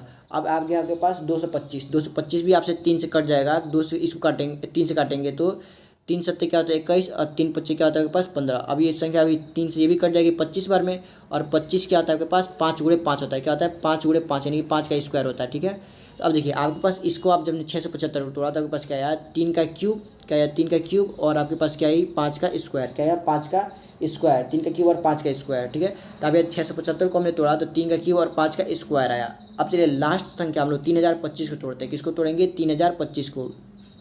3025 को तोड़ के देखते हैं। तो चलिए हम लोग 3025 को तोड़ेंगे। देखिए सबसे पहले 3025 को हम लोग किससे काटेंगे, देखिए आपके 5 से कट जाएगा। 5 छक्के 30, और ये 50 25 बार में कट जाएगा। देखिए 2 अंक को एक साथ लिया, इसलिए हमने बीच में एक जीरो लगा दिया। फिर 5 से काटेंगे, 5 से कितने बार कटे, 5 से कम 5, 5 10, 5 से कम 5, फिर 121 आएगा। 121 क्या होता है, 11 का स्क्वायर, यानी कि 2 बार के पास 11 है। 11 से 11 बार में कटेगा, फिर 11 से 1 बार में कटेगा। ठीक है, तो आपके पास क्या आया, 5 गुणे 5, यानी 5 का पावर 2 और 11 की पावर 2। लास्ट वाली संख्या को आपने तोड़ा तो क्या आया, 5 की पावर 2 और 11 की पावर 2। ठीक है, तो चलिए अब हम इसको सॉल्व करते हैं।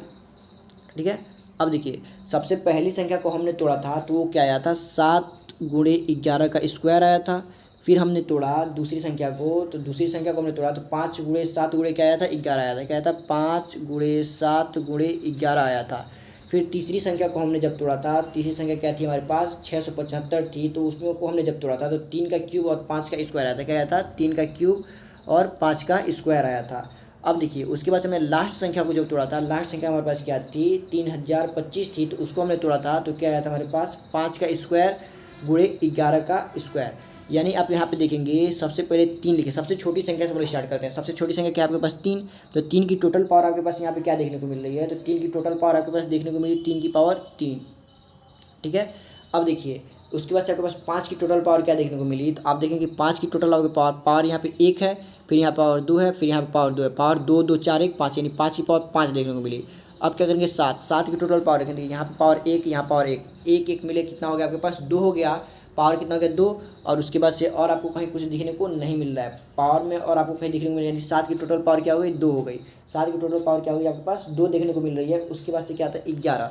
अब क्या आता है 11, आप 11 का टोटल पावर देखेंगे तो 11 का टोटल पावर 2 पावर यहाँ पे है, और 1 पावर यहाँ पे है, और 1 पावर 2 पावर यहाँ पे, यानी 11 की टोटल पावर क्या हो गई आपके पास, 5 हो गई। 11 की टोटल पावर क्या हो गई, 5 आ गई।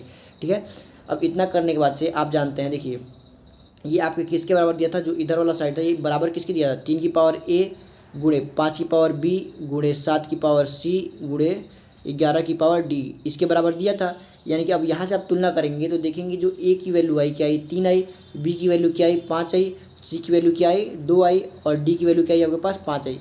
यानी आपके पास ए बी सी डी की वैल्यू निकल गई, कितनी कितनी निकली, 3 5 2 और 5। ठीक है, ये आपके पास संख्या निकल गई। चलिए अब हम क्या करते हैं, हमसे जो क्वेश्चन ने पूछा है उस क्वेश्चन को हम लोग सॉल्व करते हैं। देखिए क्वेश्चन हमारे पास पूछा है A B minus C D कितना हुआ, क्या चीज़ पूछा है, A B minus C D, यानी कि ए और बी की हमारे पास क्या करनी है, गुणा करनी है। देखिए ए बी कितना दिया है, ए दिया है 3 और बी क्या दिया है 5, तो 3 पच्चे क्या होता है आपके पास 15, 3 पच्चे क्या होता है 15, और माइनस क्या पूछा है आपके पास, माइनस सी डी पूछा है। आपसे यही ना पूछा है कि A B minus C D का मान क्या होगा, A B minus C D का मान क्या होगा, क्योंकि ए का मान था 3 और बी का मान क्या था 5, तो 5 से क्या हो गया 15 हो गया, तो 15 हमने यहाँ पे लिख दिया।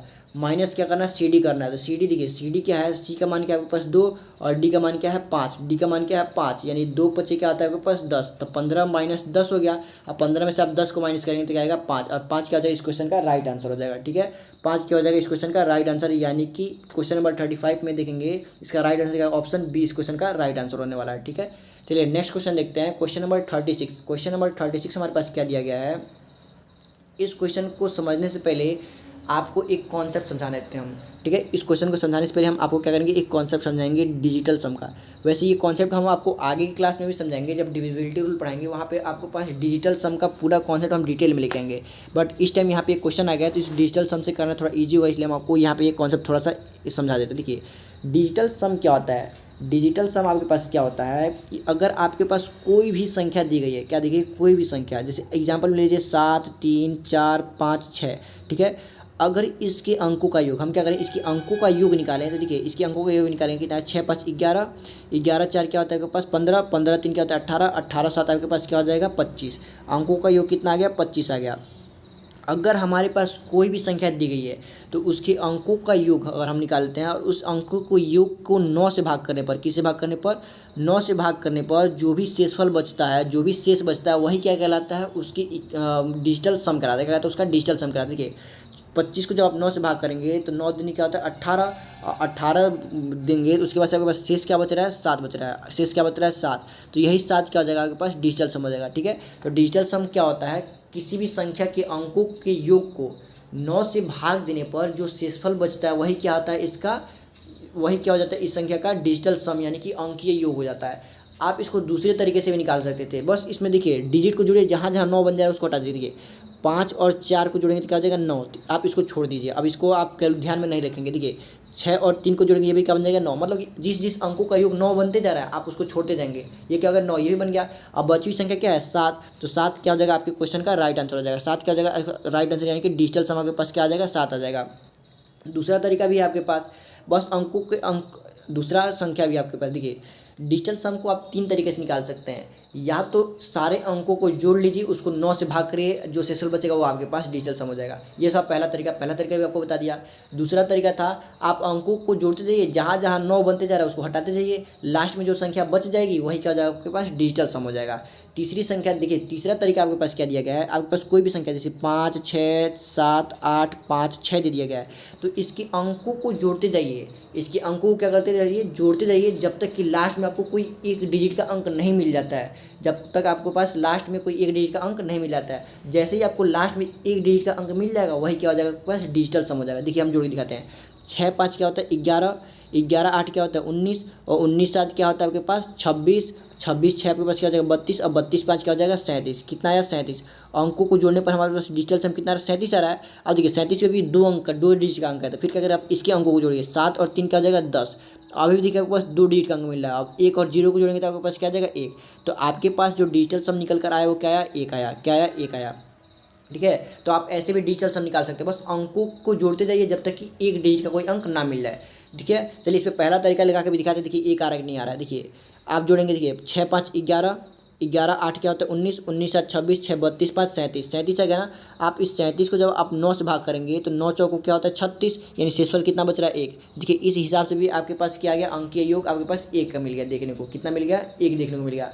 अब देखिए आप तीसरा तरीका जो था, देखिए 6 5 क्या होता है 11, 11 होता है ना, लेकिन ये 9 तो नहीं बन रहा है, लेकिन 9 से कितना अधिक है 2 अधिक है, तो इसका इन दोनों का डिजिटल सम क्या है 2 आया। ठीक है, 8 2 क्या होता है 10 होता है, 10 आपके पास तो 9 नहीं बना, लेकिन 9 से कितना अधिक है 1 अधिक है, तो यहाँ पे आपके पास डिजिटल सम कितना मिला 1 मिला। अब देखिए 1 और 7 क्या होता है 8 होता है, और 8 6 क्या होता है 14, 14 भी आपका क्या होता है 14। देखिए 9 तो नहीं हुआ, लेकिन 9 से 5 अधिक है, तो यहाँ पे आपके पास डिजिटल सम क्या मिला 5 मिला। अब देखिए 5 और 5 जोड़ेंगे तो आपके पास क्या मिला 10, 10 देखिए 9 से कितना अधिक है 1 अधिक है, तो यहाँ पर डिजिटल सम क्या मिला 1 मिला। तो आप इस प्रकार से भी निकाल सकते हैं, बस अंकों को जोड़ते जाइए, जितना 9 से अधिक होगा वही क्या होगा पास डिजिटल सम होता जाएगा। हाँ लास्ट वाले डिजिट तक जाइए तो जो लास्ट में आपके पास बच जाएगा वही क्या होगा डिजिटल सम। यानी कि डिजिटल सम निकालने का ऊपर हम 3-4 तरीके बता दिए, ये था इसका क्या था डिजिटल सम, क्या था डिजिटल सम निकालने का तरीका था। ठीक है, अब देखिए एक और चीज़ आपको यहाँ सिखाते हैं, अगर आपके पास कोई संख्या ऐसी दी गई है जैसे 73 गुणे 75 गुणे 486, बोले बताइए इस क्वेश्चन का डिजिटल सम क्या आएगा। तो आप क्या करिए इन दोनों का डिजिटल सम निकालिए। देखिए 7 3 क्या होता है 10, 7 3 क्या होगा 10, और 10 में 0 को जोड़ेंगे तो क्या आएगा 1, यानी कि इसका डिजिटल सम क्या मिला आपके पास 1 मिला। देखिए इसको जोड़िए, 7 5 क्या होता है 12, और 12 में 1 और 2 को जोड़ेंगे क्या हो जाएगा 3, यानी इसका डिजिटल सम क्या मिला 3 देखने को मिला। अब देखिए इसको जोड़िए, 8 4 क्या होता है 12, 12 6 क्या होता है आपके पास 18, 18 यानी कि डिजिटल सम देखने को आपके पास क्या मिला 9। ठीक है, डिजिटल सम क्या मिला 9। यदि 9 मिले तो 9 तो 9 से पूरी तरीके से कट ही जाएगा, यानी कि यहाँ पे शेषफल क्या बच रहा है 0। शेषफल क्या बच रहा है आपके पास 0। ठीक है, शेषफल क्या बचा आपके पास 0, तो डिजिटल सम आपके पास क्या हुआ 0। अब देखिए आप इसमें 0 में किसी भी संख्या से गुणा करेंगे तो डिजिटल सम आपके पास क्या निकल कर आने वाला है 0। डिजिटल सम क्या निकल कर आने वाला है 0। तो इस क्वेश्चन का जो डिजिटल सम था वो क्या था 0 था। ठीक है, देखिए अगर आपके पास अंक पूरी पूरी बार कट जा रही है, क्या हो रही है 9 से पूरी पूरी बार कट जा रही है, इसका मतलब कि उसका डिजिटल सम क्या होगा 0 होगा। डिजिटल सम क्या होगा 0 होगा। ठीक है, अब देखिए ये था। आप दूसरा एग्जाम्पल भी ले सकते हैं। चलिए हम दूसरा एग्जाम्पल आपको लेके दिखाते हैं। एक और एग्जाम्पल हम यहाँ पे ले लेते हैं। आपके पास मान लीजिए 3755 इंटू 768 प्लस 4342, क्या ले लिए 345 ले लेते हैं। चलिए 345 ले लेते हैं। अब देखिए हमें क्या करना है, इसके डिजिटल सम बताना है, इसका डिजिटल सम क्या होगा। तो डिजिटल सम चलिए हम निकालते हैं। देखिए 5 5 क्या होता है 10, 10 9 से कितना अधिक है 1 अधिक है, तो 1 क्या हुआ, इन दोनों अंकों का अभी तक डिजिटल सम क्या है 1, और 1 7 क्या होता है 8, और 8 3 क्या होता है आपके पास 8 3 क्या हो जाएगा 11। 11 आया ना, 11 9 से कितना अधिक है 2 अधिक है, तो यानी पहले वाले क्वेश्चन का डिजिटल सम कितना आया, मतलब इस नंबर का डिजिटल सम आपके पास 2 देखने को मिला। कितना मिला 2 देखने को मिला। अब देखिए इसका डिजिटल सम निकालते हैं। ठीक है, 8 और 6 क्या होता है 14, 14 9 से कितना अधिक है 5 अधिक है, तो इन दोनों अंकों का अभी तक डिजिटल सम कितना है 5। ठीक है, अब 5 और 7 क्या होता है आपके पास 7 5 12, 7 5 12 होता है ना, 12 9 से कितना अधिक है 12, और 9 से कितना अधिक है, तो ये 9 से 3 अधिक है 12, तो यानी कि इसका डिजिटल सम क्या आया 3 आया। ठीक है, अब देखिए प्लस इसका डिजिटल सम निकालिए। देखिए 5 और 4 क्या हो जाएगा 9, 5 4 क्या हो गया 9, इसको काट दीजिए, बचा क्या है 3, तो 3 क्या हो जाएगा इसका डिजिटल सम हो जाएगा। अब चलिए इसको दूसरे तरीके से भी निकाले। देखिए देखिए कितना होगा 5 5 10 7 17 3, 17 3 कितना देगा पास 20, 20 हो गया ना। अब 20 को जब 9 से भाग करेंगे तो 9 दूनी 18, यानी शेषफल कितना बच रहा है 2 बच रहा है, तो इसका डिजिटल सम 2 आया। इसको जोड़ दीजिए 8 6 14, और 14 7 क्या होता है 21, 21 को जब 9 से भाग करेंगे तो 9 दूनी 18, और शेषफल कितना बच रहा है 3 बच रहा है, 3 इसका आया डिजिटल सम। देखिए इसको देखिए 5 और 9 3, 9 3 कितना 12, 12 को जो आप 3 9 से भाग करेंगे तो शेषफल कितना बचेगा 3 बचेगा। अब देखिए इसका डिजिटल सम आपको बताना है, तो सबसे पहले आप गुणा करते हैं ना, तो इन दोनों की गुणा करिए। 3 दूनी क्या हो गया 6, और 6 में 3 जोड़ेंगे तो क्या हो गया 9, 6 में 3 जोड़ेंगे तो क्या हो गया 9, तो 9 आ गया ना डिजिटल सम। डिजिटल सम 9 आए या 0 आए, दोनों का बात क्या है बराबर है, तो आपके पास डिजिटल सम इसका कितना आया 9, यानी कि 0 भी आप इसको कह सकते हैं। तो आपको समझ में आया होगा हम लोग डिजिटल सम कैसे निकालते हैं। ठीक है, अब चलिए डिजिटल सम के बारे में हम जानते हैं। डिजिटल सम होता क्या है। अगर आपके पास कोई भी क्वेश्चन दिया गया है, क्या दिया गया है, कोई भी क्वेश्चन दिया गया है, उसका जो डिजिटल सम आएगा, डिजिटल सम मतलब कि इसको हम शॉर्ट में डीएस लिखते हैं, तो जो क्वेश्चन का डिजिटल सम होता है आपके पास, जो उस क्वेश्चन का जो आंसर होगा, क्या होगा उस क्वेश्चन का आंसर होगा, उसका भी डिजिटल सम वही होगा। यानी कि आपके पास जो क्वेश्चन का डिजिटल सम होगा वही आंसर का भी डिजिटल सम होगा, यानी कि डिजिटल सम हमेशा बराबर होता है क्वेश्चन का भी और आंसर का भी। ये चीज़ आप याद रखिएगा, इसी से हम लोग क्या करेंगे क्वेश्चन को सॉल्व करेंगे। ठीक है, अब देखिए यहाँ पे क्वेश्चन नंबर 36 हमारे पास क्या दिया गया है, बोल रहा है कि संख्या 26,381 के विशिष्ट अभाज्य गुणनखंड क्या है। यानी कि आपके पास पूछ रहा है इसके अभाज्य गुणनखंड क्या है, मतलब इस संख्या को अभाज्य गुणनखंड के रूप में तोड़ेंगे तो इसमें से किसके रूप में टूटेगा, इसमें से किसके रूप में टूटेगा। पहला कह रहा है कि 29 गुणे 17 गुणे 37 के रूप में टूटेगा, पहला ऑप्शन। या कह रहा है कि 31 गुणे 17 गुणे 47 के रूप में टूटेगा। तीसरा ऑप्शन क्या कह रहा है 19 गुणे 37 गुणे 13 के रूप में टूटेगा। और चौथा ऑप्शन क्या कह रहा है 23 गुणे 31 गुणे 37 के रूप में टूटेगा। अब देखिए ये संख्याएं कितनी बड़ी बड़ी हैं, अब आप इसका गुणा करने बैठेंगे तो आपके पास कम से कम लगेगा तो 2 से 3 मिनट लग जाएगा इस सारी संख्या को गुणा करके चेक करने में कि ये इसमें से किसकी गुणा करेंगे कि 26,381 के बराबर आ जाएगा। ठीक है, मिनिमम आपको कम से कम टाइम लगेगा तो 2 मिनट तो लग ही जाएगा इसको गुणा करने में। तो पेपर में आपके पास इतना टाइम तो होता नहीं है, तो अब आप यहाँ पे क्या करेंगे, तो पहले जब भी इस टाइप का क्वेश्चन आए तो पहला काम होता है आपके पास यूनिट डिजिट का। क्या काम होता है यूनिट डिजिट का। देखिए क्वेश्चन का यूनिट डिजिट का एक दिया गया ना, तो आप इन सबके में यूनिट डिजिट निकालिए, किसका यूनिट डिजिट 1 आ रहा है, जिसका यूनिट डिजिट 1 आ जाएगा वही क्या आ जाएगा पास आंसर हो जाएगा। देखिए चलिए हम इसका निकालते हैं। 7 यहाँ क्या होता है 21, 21 में यूनिट डिजिट क्या है 1 है। अब 1 की गुणा 9 में करेंगे तो क्या आ जाएगा यूनिट डिजिट 9, लेकिन यहाँ पे यूनिट डिजिट क्या दिया है 1 दिया है, यानी कि 9 इसका आ रहा है 1 इसका आ रहा है, यानी ये ऑप्शन आपके पास कभी नहीं होगा, यानी ऑप्शन नंबर सी गलत। अब चलिए देखिए हम ऑप्शन नंबर डी चेक करते हैं। ऑप्शन नंबर डी देखेंगे तो 1 में 7 की गुणा करेंगे तो क्या आ जाएगा 7, और 7 की गुणा जब 3 में करेंगे 7 क्या होता है 21, यानी कि डिजिट आपके पास यूनिट डिजिट क्या देखने को मिला 1 देखने को मिला। यानी ऑप्शन नंबर डी क्या होता है इस क्वेश्चन का आंसर हो सकता है, अभी नहीं बताएंगे चेक करेंगे क्या किसी और का तो इकाई अंक 1 नहीं आ रहा है ना। अब देखिए बी ऑप्शन चेक करते हैं। देखिए 7 सत्ते क्या होता है 49, 49 में इकाई अंक क्या है 9, 9 की गुणा 1 में करेंगे तो क्या आएगा 9, यानी इसके भी इकाई अंक क्या है 9, यानी कि ऑप्शन नंबर बी क्या होगा इस क्वेश्चन का गलत आंसर। अब ऑप्शन नंबर 1 चेक करेंगे। ये 7 सत्ते क्या होगा 49, 49 का क्या लेंगे 9, और 9 की गुणा 9 में करेंगे तो क्या 81, यानी कि पहले वाले ऑप्शन का भी इकाई अंक क्या मिल गया 1 मिल गया, और लास्ट वाले ऑप्शन का भी इकाई अंक क्या मिल गया 1 मिल गया, क्या मिल गया 1 मिल गया। यानी कि यहाँ पे तो हम फंस गए कि इकाई अंक ऑप्शन ए का और ऑप्शन डी का इकाई अंक क्या मिल जा रहा है 1 1 मिल जा रहा है, और क्वेश्चन का भी इकाई अंक क्या है 1, यानी कि इतना तो कंफर्म है कि या तो ए सही होगा या डी सही होगा। अब देखिए अब यहाँ क्या करें, अब आप सोच रहे हैं फिर अब यहाँ गुणा कर लेते हैं, लेकिन गुणा करने से अच्छा आप यहाँ पे डिजिटल सम निकाल लीजिए। देखिए क्वेश्चन आपके पास क्या दिया गया है 26,381 दिया गया ना, अब इसका डिजिटल सम निकालिए। देखिए 8 एक क्या होता है 9, तो 9 को छोड़ दीजिए, 6 3 क्या होता है 9, 9 को छोड़ दीजिए, बचा क्या आपके पास 2, यानी आपके पास क्वेश्चन का डिजिटल सम आया क्या आया 2 आया। क्वेश्चन का जो डिजिटल सम निकल कर आ रहा है क्या आ रहा है 2 आ रहा है। अब आप ऑप्शन में चेक कर लीजिए किसका डिजिटल सम आपके पास 2 दिया गया है। तो आप यहाँ पे देखेंगे 7 और 3 का डिजिटल सम कितना, 7 3 क्या होता है 10, 10 में क्या है 1 और 0 आता है ना, तो यहाँ पे डिजिटल सम आपके पास देखने को क्या मिला 1 मिला, डिजिटल सम क्या देखने को मिला 1 मिला, यानी 37 पे डिजिटल सम क्या मिला 1 देखने को मिला। देखिए 3 1 क्या होगा 4, यहाँ पे डिजिटल सम क्या मिला 4 मिला देखने को। देखिए 2 3 क्या होता है 5, यानी डिजिटल सम क्या मिला 5। अब देखिए 5 चौको क्या होता है 20, 5 चौको क्या होता है 20, यानी 20 क्या लिखेंगे 2 0, यानी कि यहाँ पर डिजिटल सम आपके पास क्या मिला 2 देखने को मिला, यानी कि ऑप्शन नंबर डी का जाएगा इस क्वेश्चन का राइट आंसर। आप एक बार ए का भी चेक कर लेंगे कि ए का भी डिजिटल सम कहीं 2 तो नहीं आ रहा है, तो आप चेक करिए। देखिए 7 3 क्या होता है 10, 10 का क्या लेंगे केवल 1 लेंगे ना, 10 में 1 और 0 को जोड़ेंगे तो 1 ही आएगा डिजिटल सम। अब 17 में आप डिजिटल सम निकालेंगे तो 7 1 क्या होता है 8 होता है, 8 होता है। अब देखिए 9 2 क्या आ जाएंगे 9 तो 9 कट ही गया, तो इसका डिजिटल सम क्या है 2 आया, यानी 29 का डिजिटल सम क्या है 2। और देखिए 9 8 दूनी क्या था 16, 16 गुणा 1 में करेंगे तो क्या आएगा 16 ही आएगा, यानी इसका डिजिटल सम क्या निकला 6 1 7, क्या निकला 6 1 7, यानी कि ये ऑप्शन क्या हुआ गलत। क्वेश्चन का डिजिटल सम कितना था 2, और इस लास्ट वाले ऑप्शन का भी डिजिटल सम क्या था 2, यानी कि जो इस क्वेश्चन का राइट आंसर होने वाला क्या होना है ऑप्शन डी। देखिए हालांकि समझाने में ज़्यादा टाइम लग रहा है आपको, लेकिन आप जब इसको आप खुद ही करने जाएंगे एग्जाम में तो आपके पास 20 से 30 सेकंड में आप क्या कर सकते हैं इसका आंसर बता सकते हैं, ठीक है।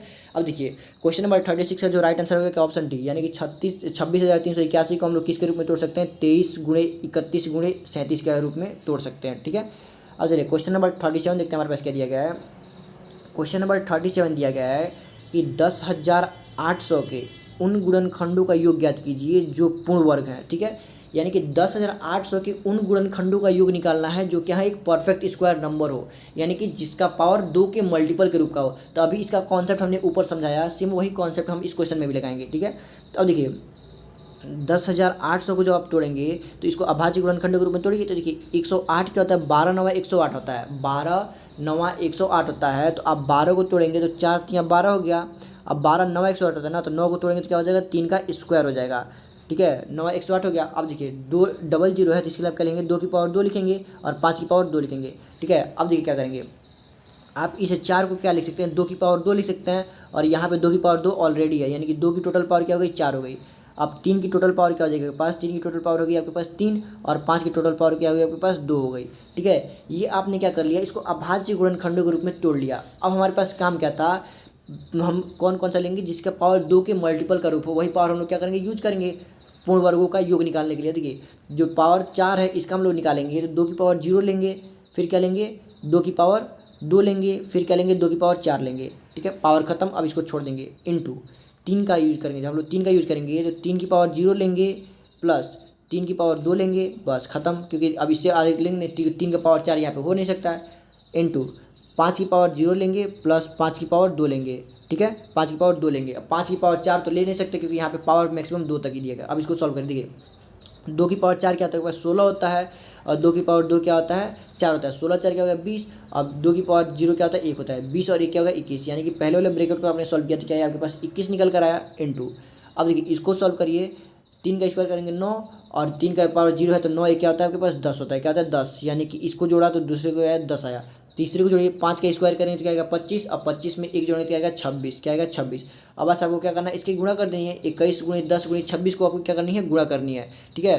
तो अब देखिए आप यहाँ पे देखेंगे लास्ट में कितना जीरो होना चाहिए 1 होना चाहिए, लास्ट में कितना जीरो होना चाहिए 1 होना चाहिए। तो देखिए लास्ट में 1 जीरो, देखिए किस ऑप्शन के लास्ट में 1 जीरो है, यहाँ पे 2 जीरो दिख गया, यानी कि ऑप्शन में क्या हो गया गलत, ऑप्शन सी क्या हो जाएगा गलत, इस क्वेश्चन का आंसर नहीं होगा। अब देखिए इसके लास्ट में 1 जीरो है, इसके लास्ट में भी 1 जीरो है, इसके लास्ट में भी 0 है, क्वेश्चन में भी एक ही जीरो है, तो यानी कि इन तीनों ऑप्शन में से कोई ले सकता है। अब क्या करेंगे हम यूनिट डिजिट निकालेंगे। देखिए 1 की गुणा देखिए अब ए की गुणा 6 में करेंगे, ए की गुणा 6 में करेंगे तो क्या आ जाएगा 6 आएगा, 10 को भी छोड़ दीजिए, बस इन दोनों गुणा करिए। ए की गुणा 6 में करेंगे ठीक है 6 और 1 जीरो तो लास्ट में है, तो जिसके लास्ट में 60 दिख जाए वही क्या हो जाएगा इस क्वेश्चन का आंसर हो जाएगा। तो 60 आपको कहाँ देखने को मिल रहा है, इसमें नहीं दिख रहा है, इसमें नहीं दिख रहा है, ऑप्शन डी में क्या हो जाए आंसर दिख रहा है। आप नॉर्मली गुणा कर भी कर सकते थे, आप यूनिट डिजिट का कॉन्सेप्ट लगा के भी आंसर बता सकते थे। देखिए यूनिट डिजिट हमने लगाया तो 60 जिसके लास्ट में दिख गया वही क्या हो जाएगा आंसर हो जाएगा।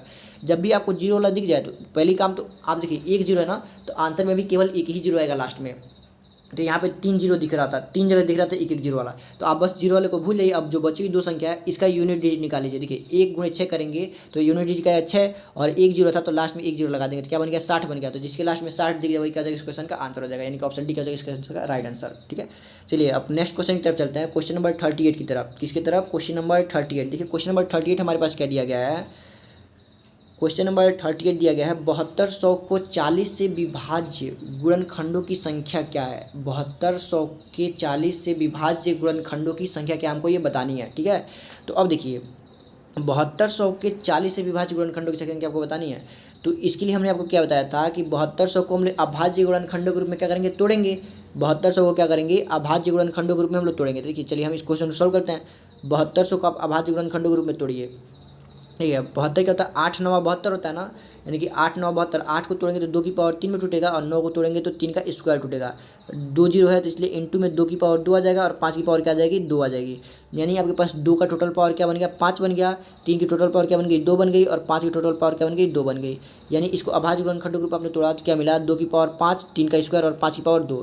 अब आप इस 40 को तोड़िए, किसको तोड़िए 40 को। 40 को जब आप तोड़ेंगे तो आपके पास क्या होता है 20 दूनी क्या होता है आपके पास 40 होता है। तो आप 40 को तोड़िए, देखिए यहाँ पर आपको 40 को तोड़ के दिखाते हैं। देखिए 40 को तोड़िए, आप देखेंगे 4 धाम में क्या होता है आपके पास 40 होता है। 4 धाम में क्या होता है 40, तो 4 को तोड़ेंगे तो 2 की पावर 2 आ जाएगा और इस 10 को तोड़ेंगे तो 2 गुणे 5 आ जाएगा, यानी कि 2 की टोटल पावर क्या आ गई 3 और 2 की इंटू 5, 2 की टोटल पावर क्या दिख गई 3 और 5 दिख गई। ठीक है, 40 को आप तोड़ेंगे तो किस में टूटेगा 2 की पावर 3 गुणे 5 में टूटेगा, 8 25 क्या होता है 40। ठीक है, अब हमको क्या करना है 40 ही तो कॉमन निकालना है ना, 40 क्या करना है हमको कॉमन निकालना है, 40 क्या करना है कॉमन निकालना है। तो इसमें से हम 40 को कॉमन निकालेंगे तो 2 की पावर 3 इंटू 5, 2 की पावर 3 इंटू 5, इसको हम लोग कॉमन कर लेंगे तो हमारे पास क्या बचेगा। देखिए ब्रैकेट में 2 की पावर 2 बचेगा क्योंकि पावर 3 तो हमने कॉमन कर लिया, 3 में से कोई छेड़छाड़ नहीं किया तो 3 की पावर तो वैसे रहेगी। 5 की पावर 2 है ना, तो 1 5 मैंने बाहर कॉमन कर लिया तो 5 कितना बचेगा 1 ही बचेगा। देखिए ये 40 का मल्टीपल बन गया, किसका मल्टीपल बन गया 40 का मल्टीपल बन गया, क्योंकि देखिए 8 5 40, 8 5 40 हमने 40 कॉमन कर लिया है तो अंदर जो संख्या बची वो क्या बन गई 40 की मल्टीपल बन गई। अब इसके गुणनखंडों की संख्या हमको बतानी है, क्या करनी है गुणनखंडों की संख्या बतानी है। तो बस क्या करिए जो अंदर वाले ब्रैकेट के अंदर निकला उसका फैक्टर निकाल दीजिए। तो पावर यहाँ पे 2 दिया गया है तो हम लोग क्या लेंगे 3 लेंगे फैक्टर निकालने के लिए। इसकी पावर 2 दी गई है तो यहाँ पे हम लोग क्या लेंगे 3 लेंगे। 5 की पावर क्या दी गई 1 दी गई है तो 1 के जब हम लोग क्या लेंगे 2 लेंगे। पावर को 1 1 बढ़ा के गुणा करना है बस। ठीक है, तो 3 के 9 और 9 दिन क्या हो गया 18, यानी कि टोटल नंबर ऑफ फैक्टर कितने निकल गए 18। टोटल नंबर ऑफ फैक्टर कितने निकल गए 18, यानी 7200 के उन फैक्टर्स की संख्या जो 40 के मल्टीपल हो कितनी आ रही है 18 आ रही है। ठीक है, ये था पहला तरीका इस क्वेश्चन को सॉल्व करने का। अब हम इस क्वेश्चन को सॉल्व करने का दूसरा तरीका आपको बताते हैं। देखिए दूसरा तरीका क्या है, आपसे जब भी ऐसे क्वेश्चन दे दे कि आपको उस संख्या का कोई फैक्टर बताइए जो 40 का मल्टीपल हो 120 का मल्टीपल हो, मतलब किसी भी संख्या का मल्टीपल पूछ ले आपसे, किसी भी संख्या के मल्टीपल की गुणनखंडों की संख्या पूछ ले, तो जिस भी संख्या का मल्टीपल बोले उस संख्या से आपको क्या करना है उससे भाग कर देना। देखिए 7200 में ना उसी संख्या से क्या करनी है भाग कर देनी है। देखिए जब भाग करेंगे तो 1 0 से 1 0 कट जाएगा। अब इसको आप 4 से भाग करिए। देखिए 4 एकम 4 क्या बचा 3 बचा ना, तो 32 में 4 क्या होता है 32, यानी कि आपने जब इसको भाग किया तो क्या मिला 180 मिला।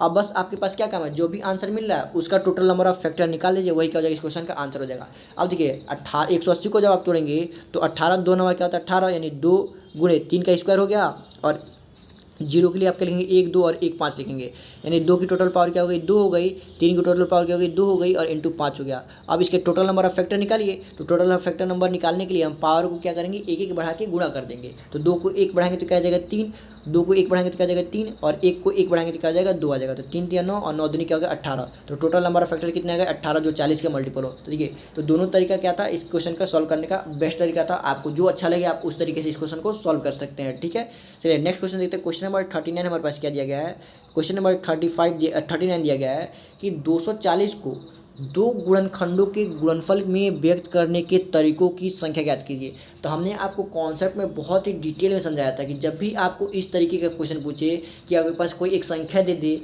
बोले इसको दो गुणनखंडों के, मतलब कि इस 240 के दो गुणनखंडों को लेंगे, उनको गुणा करेंगे, 240 के बराबर आएगा। मतलब कि ऐसे कितने तरीके हैं जिसमें हम इसके 240 को दो दो संख्याओं के गुणा के रूप में तोड़ के हम लोग क्या करते हैं, लिख सकते हैं। दो संख्याओं के गुणे के रूप में हम लोग क्या करते हैं, इसको लिख सकते हैं। तो चलिए, इसके लिए हमने बताया था आप क्या करेंगे, 240 के टोटल फैक्टर्स निकालेंगे। क्या करेंगे, 240 के टोटल फैक्टर्स निकालेंगे और उसको 2 से क्या करेंगे, भाग कर देंगे। वही क्या हो जाएगा, नंबर ऑफ वेज, यानी कि तरीके हो जाएंगे दो दो गुणनखंडों के गुणनफल के रूप में लिखने के लिए। अगर आपके पास number of factors even number आ रहे हैं तो उसको 2 से भाग करेंगे, वही आंसर हो जाएगा। अगर टोटल नंबर ऑफ फैक्टर जो मतलब कि टोटल नंबर ऑफ फैक्टर आपके पास ऑड आ रहा है तो आपके लिए क्या बताते हैं, एक इसमें जोड़ देंगे, जो आंसर आएगा उसको 2 से भाग करके क्या करेंगे, आप आंसर बता देंगे। चलिए अब हम लोग इस क्वेश्चन को सॉल्व करके देखते हैं। 240 को सॉल्व करेंगे तो 240 का जो टोटल नंबर ऑफ फैक्टर निकलेगा, क्या निकलेगा, चलिए निकालते हैं। देखिए 24 क्या है, 24 8 क्या होता है, 24 होता है। यानी 8 को क्या लिख सकते हैं, 2 की पावर 3 और गुणे में 3 लिख देंगे। अब देखिए 1 0 है तो इसके लिए आप 1 2 और 1 5 लिख लेंगे, यानी कि 2 की पावर क्या हो गई आपके पास 4 हो गई, 3 की पावर 1 हो गई और इनटू में 5 हो गई।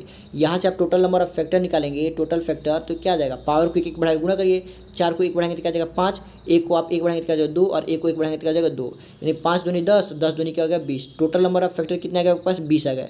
अब इस 20 को आपको क्या करना है, टोटल नंबर ऑफ फैक्टर जो आया था, हमने जो भी आपके पास टोटल नंबर ऑफ फैक्टर आया बस उसको आप 2 से भाग कर दीजिए। क्या करिए, 2 से भाग कर दीजिए। तो 2 से भाग करेंगे तो कितनी बार कट जाएगा, 10 बार में। तो हमें कहता है 20, यानी कि इसके नंबर ऑफ वेज कितने गए, यानी कि इसको दो दो गुणनखंडों के गुणनफल के रूप में व्यक्त करने के तरीकों की संख्या कितनी निकल कर आई, 10। यानी कि इसको 10 तरीकों से हम लोग लिख सकते हैं। कितने तरीकों से, 10 तरीकों से लिख सकते हैं। 10 क्या हो जाएगा, इस क्वेश्चन का राइट आंसर हो जाएगा। ठीक है, अब चलिए क्वेश्चन नंबर 40 देखते हैं। क्वेश्चन नंबर 40 हमारे पास क्या दिया गया है, एक 11,025 को दो गुणनखंडों के गुणनफल के रूप में व्यक्त करने के तरीकों की संख्या। सेम वही क्वेश्चन है, यहाँ भी हमको क्या करना है, बस 11,025 है, इसको हम लोग क्या करना है, इसके गुणनखंडों की संख्या निकालनी है कि इसके टोटल नंबर ऑफ फैक्टर्स कितने आएंगे और उसको 2 से क्या करना है, हमको भाग करना है। क्या करना है, 2 से भाग करना है। तो चलिए हम इसको सॉल्व करते हैं और देखते हैं इसके टोटल नंबर ऑफ फैक्टर्स हमारे पास कितने आते हैं। तो 11,025 को हम लोग क्या करेंगे, सबसे पहले ब्रेक करेंगे, तोड़ेंगे। तो 11,025 को हम चलिए तोड़ते हैं। हमारे पास क्या दिया गया है, 11 एक मिनट क्या दिया गया है, 11,025 दिया गया था। इसको हमें क्या करना है, जोड़ना है। तो चलिए इसको हम एक मिनट, ठीक है, देखिए क्या दिया गया है, 11,025। अब हमें क्या करना है, 11,025 को चलिए हम लोग नंबर ऑफ फैक्टर्स निकालते हैं। नंबर ऑफ फैक्टर निकालेंगे तो 11,025 है, तो इसको आप भाग करिए। आप देखिए पहले देखेंगे ये 3 से कटने वाला है कि नहीं कटना है, तो इसके अंकों को जोड़ लीजिए, 5 2 7 1 8 1 9, यानी कि ये 3 से कट जाएगा। तो आप इसको 3 से काटिए, 3 चौक 3 क्या होता है 9, 3 3 9 होता है, 2 बचा ना, 3 6 क्या होता है 18, फिर क्या होता है 2 बचा तो 3 7 21 और 3 5 15, यानी कि 3 से कट गया। आप देखिए क्या ये 3 से कटेगा, तो 6 3 9 और 7 5 12, यानी कि अभी भी ये 3 से कट सकता है। 3 से काटेंगे तो 3 एकम 3, 3 दूनी 6, 3 दूनी 6, 3 5 15, यानी कि अभी भी ये क्या होगा, कट गया। अब देखें क्या ये 3 से कटेगा, देखिए 5 2 7 2 9 1 10, यानी कि अभी 3 से नहीं कटेगा। तब इसको कटिए किससे, 5 से।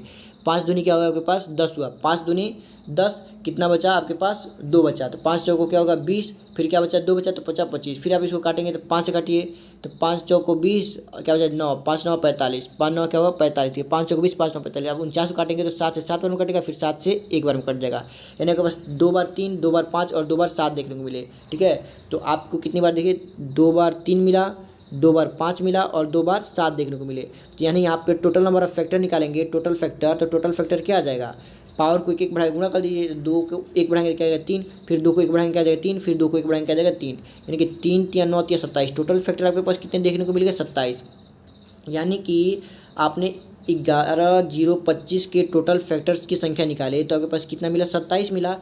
अब चूंकि 27 एक ऑड नंबर है तो हमने आपको बताया था कि जब भी टोटल फैक्टर्स ऑड आए तो आप उसमें एक जोड़ के उसको क्या करेंगे, 2 से भाग करेंगे। तो 27 में 1 जोड़ेंगे तो क्या जाएगा 28, 28 को जब 2 से भाग करेंगे तो क्या मिलेगा आपके पास 14, यानी कि इसको कितने तरीके से लिख सकते हैं, 14 तरीकों से लिख सकते हैं। यानी कि 11,025 को दो दो गुणनखंडों के गुणनफल के रूप में लिखने के कितने तरीके हैं, 14 तरीके हैं। ठीक है, ये था आज की वीडियो का लास्ट क्वेश्चन। अगर आपको वीडियो पसंद आई हो तो इस वीडियो को एक लाइक शेयर और सब्सक्राइब जरूर दें।